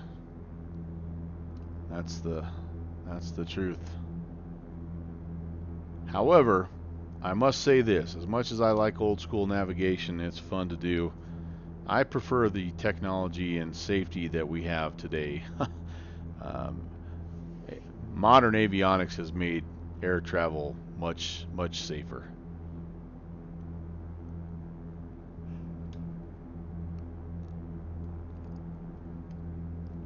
But it's still fun to be able to do this kind of stuff.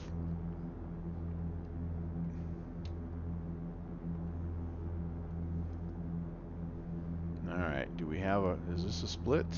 I'm getting a glare on the window, darn it.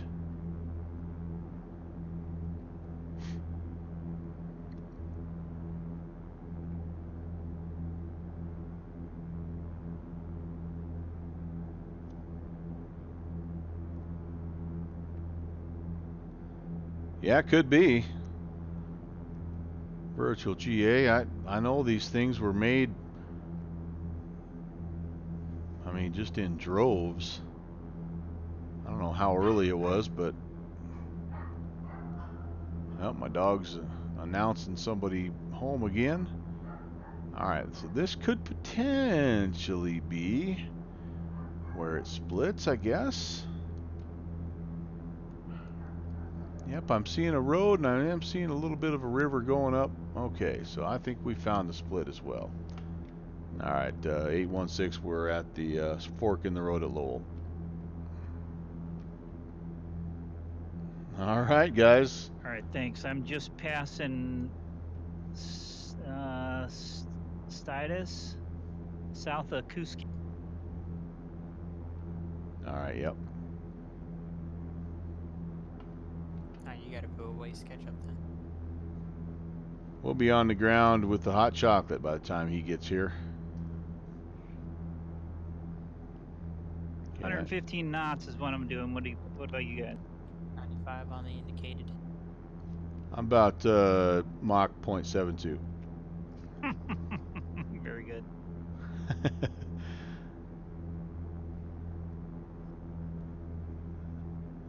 Been about 90, kind of consistently right around 90 all day today. I'm pretty happy with that.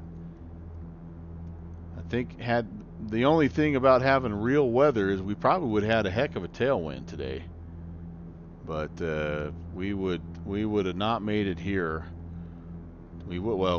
I had spawned in at Ranger Creek with real weather just to see. I've got real weather cooking. High And ceilings and a little hazy. okay, but anyway, the visibility at Ranger Creek, I couldn't see the tops of the trees as I was sitting on the runway, so I couldn't even, you couldn't even shoot the valleys and fly that way. There was just no way to get out. So yeah, hated to do it, but I think it was the right call at the end of the day. All right, so we are following now. This is the Loxa River, 16 nautical mile leg, and then you kind of have a choice, and it's going to be pilot's choice because I can't honestly recommend to you the best way to go. But what I was thinking is that you could pick up this little creek that runs, when it forks right here, where the Loxa has the fork. You could pick that up and follow that most of the way. Looks like it kind of has a headwater right here. And then I believe you can drop over the top, and if not, the other way again is to come up here all the way around and pick up this little river and follow it in like so. So I don't know which way is the best way, but I think I will probably. You gonna try to come in from the west, Melvin? I think what I'm gonna do, is I'm gonna try to come in from the west and see if that's doable, and then if not, just turn around and figure it out from there. So yeah, I'm gonna attempt this leg right. So don't mistake the park boundary with a river. Nope, but there is a little string of a creek there that looks like it has its headwaters up there near Fish Lake. It parallels the park boundary, but it's just a little bit south of it. That's what I'm going to attempt to follow. Roger. So wish us luck. Try to do the same thing, I think. Okay. I just don't know. The Sky Vector doesn't give me quite enough detail right around the lake to know which way. There's a way that you can get in there without. I mean, if worse comes to worse, you just climb up to 8,000 and you can drop in there. But that's where's the fun in that, right? I mean, you can see the terrain that we're talking about here. I'm with you. You can get up and over most of these hills, and I mean that's not a terrible way. But if you go and you actually watch, there's a YouTube video from Flying Pooch Productions where he flies into Fish Lake, and he basically, I mean, it's like a 2 football field long lake is all. It's a pretty small lake, but he comes in over the top of a hill and kind of does the old side slip from about, well, I'm at 8,000, so he probably does it from about 8,000 down to down to the lake and just makes it look flippin' easy. Kenny Monster, good luck. We're all counting on you. um, yeah, I don't know areas. You know, I've kind of lost track of the chat here a little bit. And I apologize, guys. I'm just trying to stay on track here, but I think the point you're making is flight sim is a great way to sort of build muscle memory, and a heck of a lot cheaper than getting up in the plane and paying that much. Yeah, 135 bucks an hour, without a doubt. All right, so again, we're 16 nautical miles as the crow flies, so probably a little bit longer than that. So, you know, I'm thinking, you know, around 8 to 10 minutes or so, and then we'll be hopefully seeing a little offshoot creek that runs about 078. So trying to just follow it. Pretty much this Loxa River pretty much kind of goes up this main valley here, I think. And so one of these little offshoots like this one, or the one around the corner there, I think is going to have that little tiny sort of unnamed river channels. It's just a feeder channel into the Loxa River is essentially what it is. And it's like one of these drainages that kind of starts up here and the snow melts and it just all flows down. A lot of times those don't really even have names. It's just part of the drainage.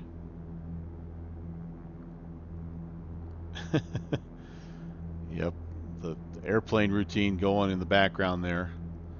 It's the required standard protocol. Appreciate that, guys.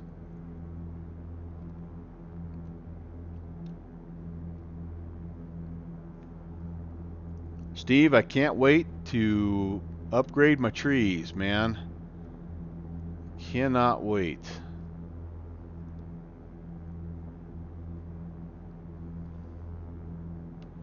Kind Dragon TV, welcome. Welcome to Prop Culture. Glad to see. How did we get the scenery? This is Ortho for XP. So I use that tool to generate the tiles that you're looking at right now. I've got most of Idaho and you know, most of the Mountain West region I have in Ortho, and that just allows for a pretty phenomenal experience. I mean, right? That ain't half bad. Other than the fact that it would be not green right now, but white. But still, it allows for flights like this to take place, because in the P3D world, even with traffic says the 124 Mike Charlie is approximately 10 miles to the west inbound officially. Very cool. I think he's making that turn on that little small feeder creek. But yeah, even with the best like Orbix mesh and overlays, it can't compare to photoreal scenery. It just can't. So it's pretty awesome. But yeah, welcome, and hope you enjoy. You came at just the right time. We've flown all the way from Ranger Creek in Washington, and we're, as you heard Mike say there, we're making our approach into Fish Lake, Idaho. It's all part of a series that I call Nowhere Fast. This is episode 5, and this is kind of what it's all about, flying from, you know, from one dirt strip to the next, mostly mountainous, although I do have a little bit of an idea of trying to head down towards Utah for a couple of legs, because they have some phenomenal dirt strips down there. So we are on the VATSIM Network Virtual GA, and you can look us up. Hey guys, 8 Hotel Sierra is just passing Lowell. All right. It's the third after Lowell. 1, 2, 3, the third crick. Hang a right. I'm on it. Hey, firm. I'm over it now. So yeah,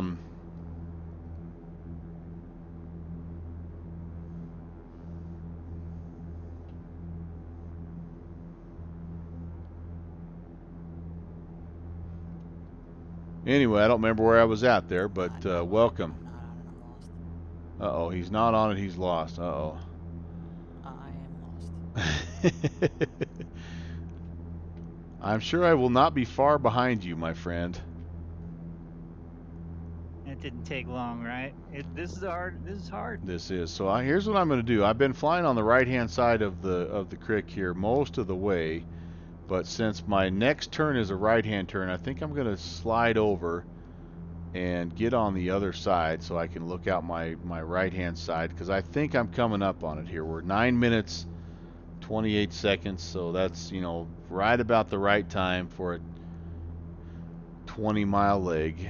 And I think, I can't be certain, but it feels like, you know, one of these little chutes, like this guy right here, might be our boy. It might be hard to do that though, because it can't really. This might not be the best idea. Have to almost be over in the number 2 seat here. That might be our turn, huh? Nope, that's our main river channel. So we need to stay on that. That's not such a good idea because I can't look down as easy. Darn it. Well, let's just do this. Let's just stay out here so we can see.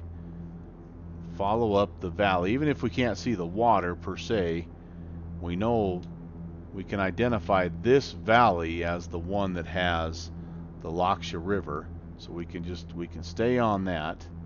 And yeah, we're generally heading kind of in that northerly direction. 030 was kind of the point A to point B as the crow flies. So as we keep coming around, we're kind of getting back a little bit more on that. I don't want to get too far over there, but we're shooting for this valley right here. Yeah, I don't like that. I need to be back on the other side, don't I? Well, too late now. We're looking for a right-hand turn. We're looking for a little stream that's running to the east, essentially. Okay, if we stay over here. Thank God I found it again. All right, we're okay terrain-wise. There's a peak at 6,659. So we're over 8,000 right now. In fact, we're a little high, but that's okay. We're safe altitude, so we can keep our eyes out here on the terrain. And oh, there's a maybe. That might be. Is that? Nope, that's just the side of the mountain. But we're looking for something like this, a little drainage that leads us up there. And Fish Lake is just out here somewhere. We're within 10 miles of it. And so there's the Hounds. Thanks for the follow. Appreciate that, my man. It's been good to have you aboard, and I look forward to hearing how you end up doing on your IFR test. And be great to have you here sharing some wisdom.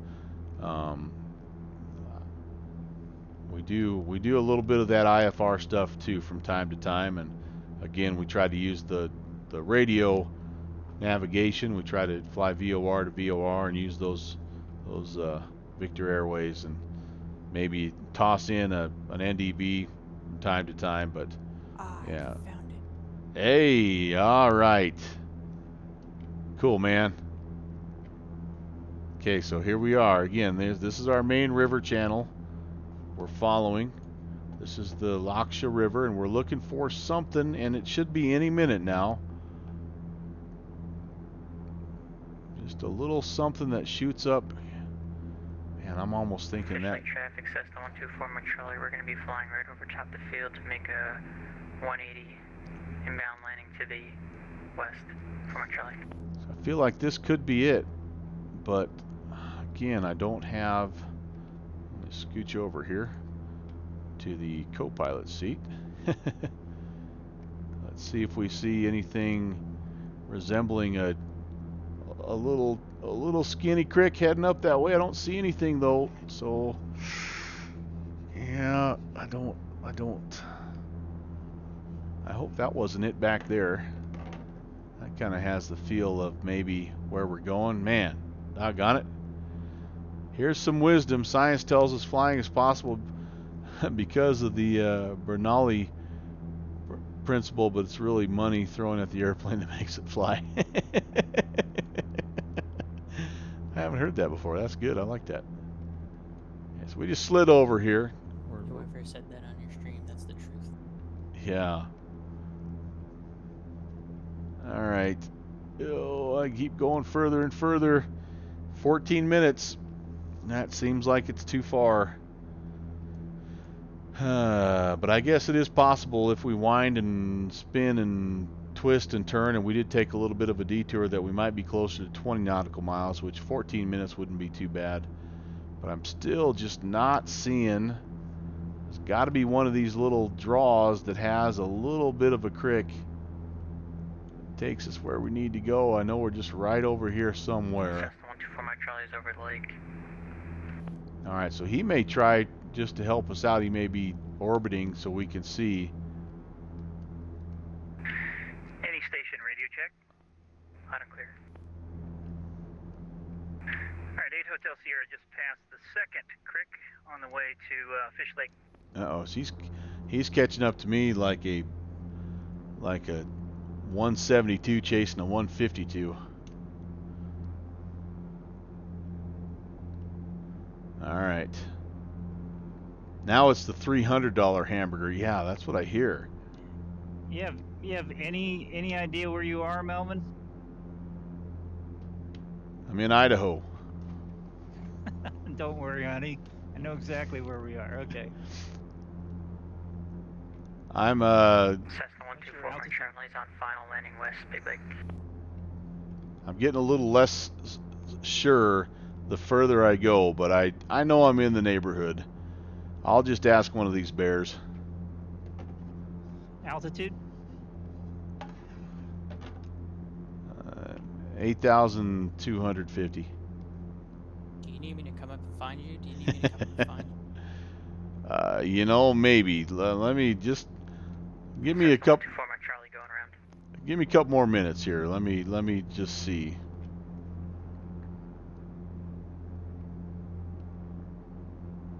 I mean, if I made a mistake. You're not supposed to go around. Oh God.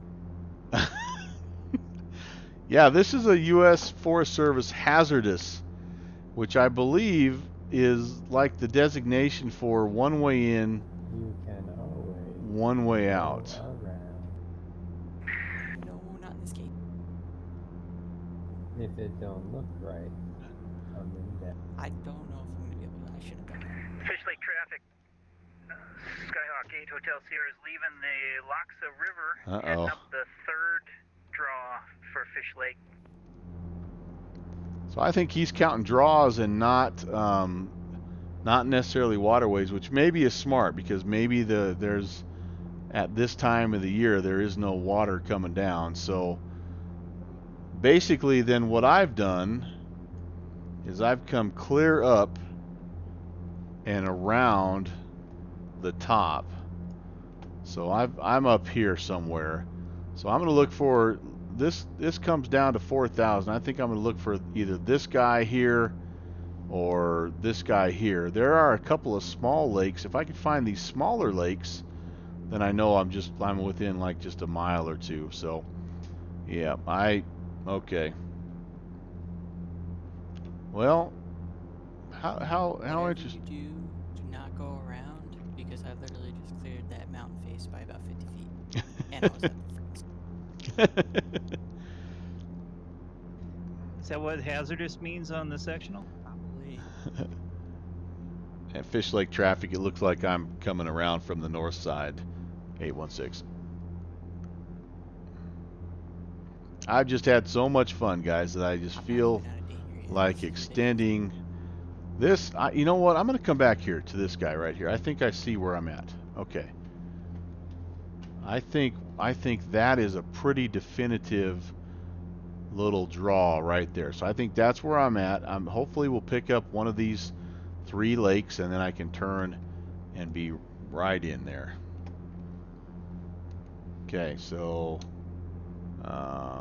yeah, that's the I plan. would just say that if that was the real airplane, I would have pooped my pants. Okay, coming around. Coming around. This is gonna be okay. I'm gonna have to be going. Just say something. There we go. Back in that guy right there. Yep. This is going a little bit, mostly south. I just turned back around following the Loxa River? Yes, I have. 816, I have you in sight. All right, 816. Okay, so that means I'm close. But I did not. I turned too far. I think I did not find that. Yeah, you went much further north up the river than I did. Yeah. All right. So again, I'm looking for that distinctive little cut here. All right. So I'm gonna just keep heading generally southeast. I kind of have a feel.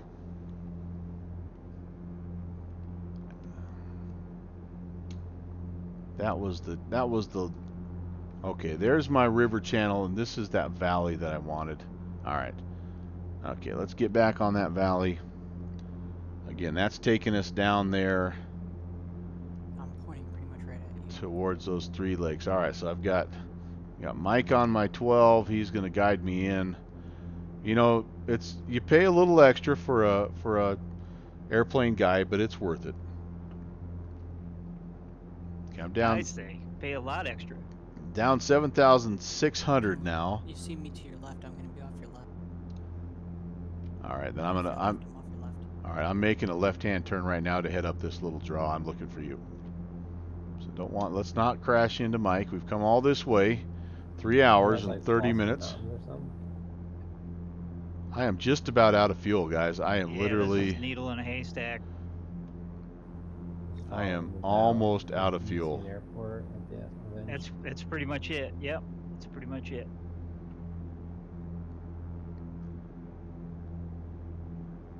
Mike, you found it though. You're the first one. Yeah, and then I went around to go and try and find Brand. Now I'm lost. Okay. We're gonna pretend Use your latitude. this isn't a thing. Okay? We're gonna 816, I lost you. I have no idea where you went now. all right, we're turning we're heading approximately 120 at right now.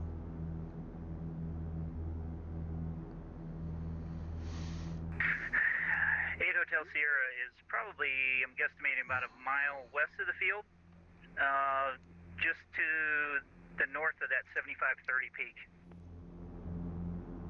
Okay. So that should be kind of a prominent. That might be it right there, 7530. That could be it because we're, in that neighborhood. So that's, if we follow that, that's actually going to keep us. That'll be keeping us a little west. So our lake is kind of maybe right over the top of one of these ridges. Let's just take a look. I'm going to be heartbroken if I run out of fuel. I had an hour and a half extra fuel in the tank. I was just about going to go to a full 2 hours over, but I'm like, the wait. I'm still lost. Fish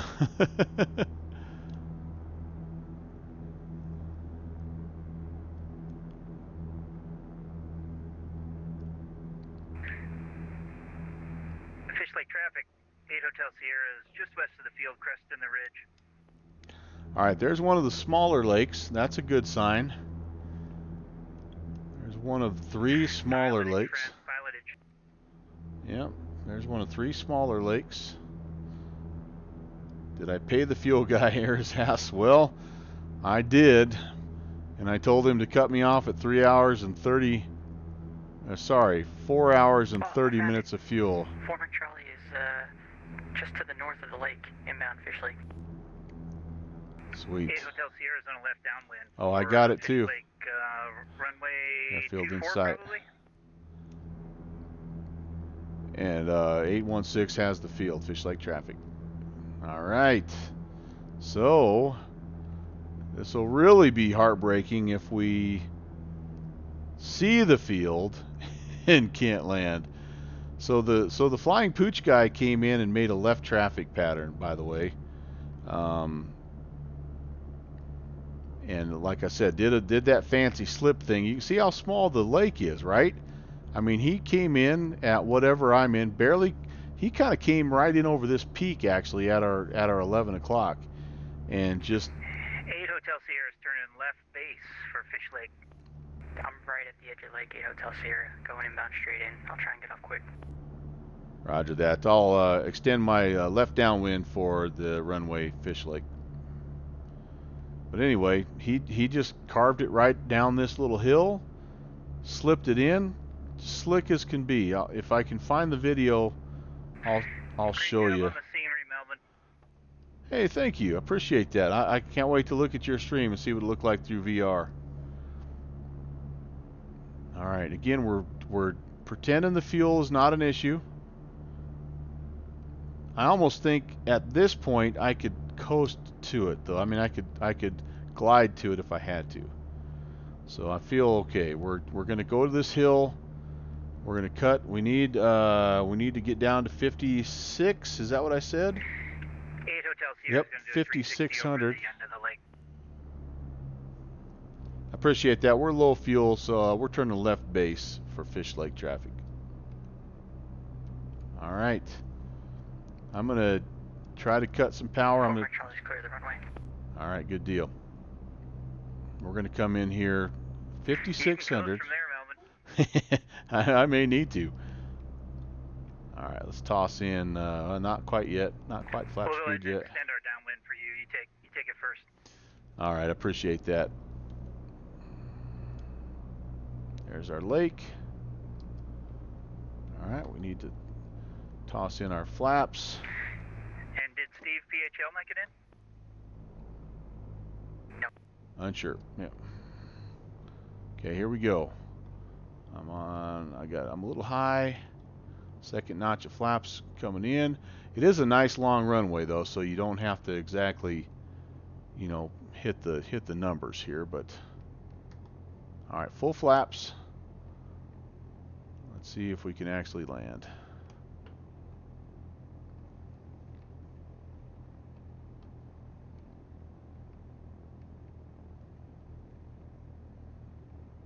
All right, that looks okay. Flare it out. We need a little bit of power getting up the hill anyway, so we'll just take her down here a ways. And still holding it. Hey, we are down, my friends. And there's Mike. Well done, sir.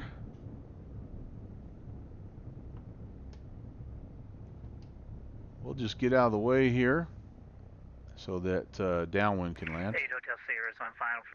Oh, hey. And 816, clear the runway. Kenny Monster, the obligatory ouch my back. That wasn't half bad. I mean, it was a bit of a floater, but I had to bleed off a ton of speed there. Yeah, I'll take it. I will take it. I'm just happy we didn't run out of fuel. Okay, let's hop out and see if we can get a good view of our friend Downwind Sim coming in here. I'm gonna disconnect, pull up the replay of that go around, and take a screenshot of how close I crashed. How close I was gonna crash. Say, those mountains look really tall on approach. Roger, I can't wait to see. All I'll right, so, find it. I'll show you guys. all right, so he's gone. So we're gonna just there comes Downwind. We see him on approach. His wings are flickering over the end of the runway right now. 4 ounces of fuel to spare, probably. And he's in the tail dragger, so he'll be a little different profile, but as he usually does, that's about as good as you can do on a bush trip. Very nice, very nice. So I actually want to. Thanks for the kind words. Yeah, I actually want to do kind of the same thing here, but what I'm going to do first is I'm going to shut down and just conserve what little. I don't even know how much fuel is left. Boy, yeah, it was close. It was close. Okay, I never did turn the landing light on even. That's how nervous I was. All right, that's about it, guys. Okay, let's see. I see Some hundreds stashed in the. Yeah, I need them. I need some. I need the barrel of fuel, wherever that is. All right, let's Hey, take Hotel Sierra is going to see if we can get out of here. Rod. All right, I'm gonna do the same thing that Mike did. I'm gonna watch the replay and then I'll come back on. I'll watch. Okay, let's do this real fast. This will be the last thing. I've kept you guys way too long, way too late tonight. So, but I do feel like it's worth, just taking one look at the replay. How did I find this place is Check the probably Discord. okay. Flights Oh, and pics. okay. I think All without right, cool. Thank you.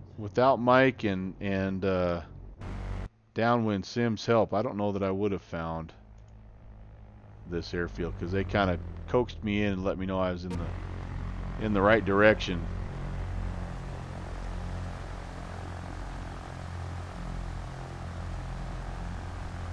Yeah, I'm pretty steep here trying to cut altitude. A lot of energy. I have a feeling I really flared it for a long time, but I held it off.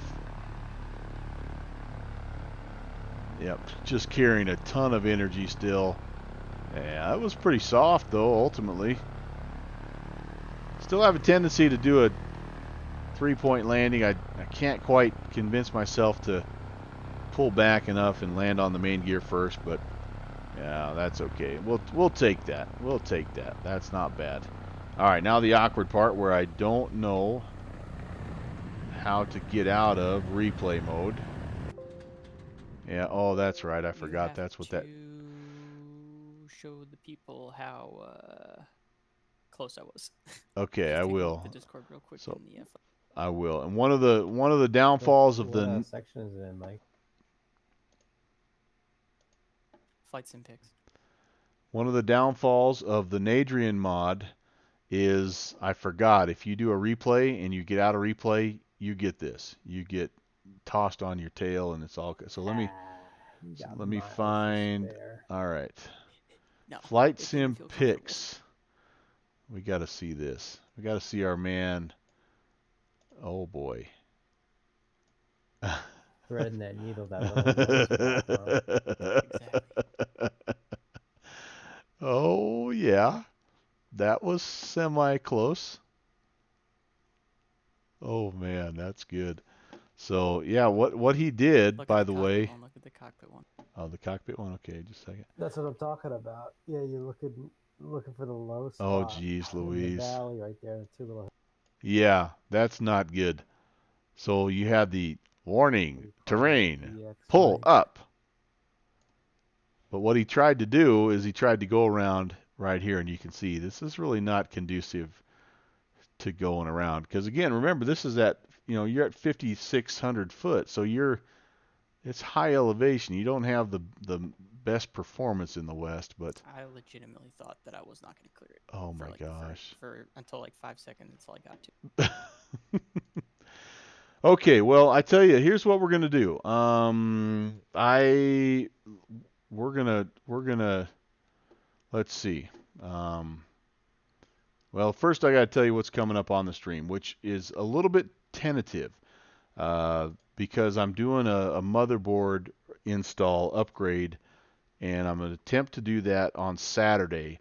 If that goes well, then I do have a Saturday event. I'm gonna be doing the Mountain Mayhem in the FlyJ Sim 727. So I'm really fingers crossed that goes well.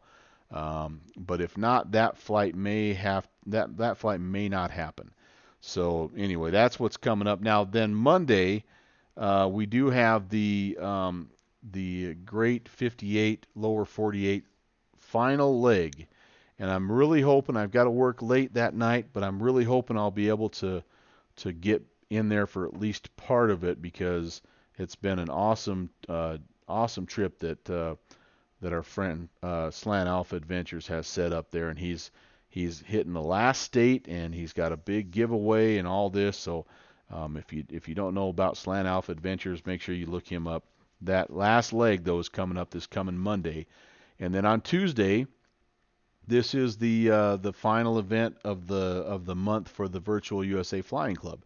That's the Colorado Club group flight that they have set up. And again, they're gonna wait and announce the airfields until the day of the event, just because the weather in Colorado this time of year is so unpredictable. So they're gonna kind of pick out where they're going and what they're doing on the day of the event. So that should be a lot of fun. And it just so happens, I didn't plan this, but it just so happens that I have the Just Flight Turbo Aero planned for Tuesday's event. So there.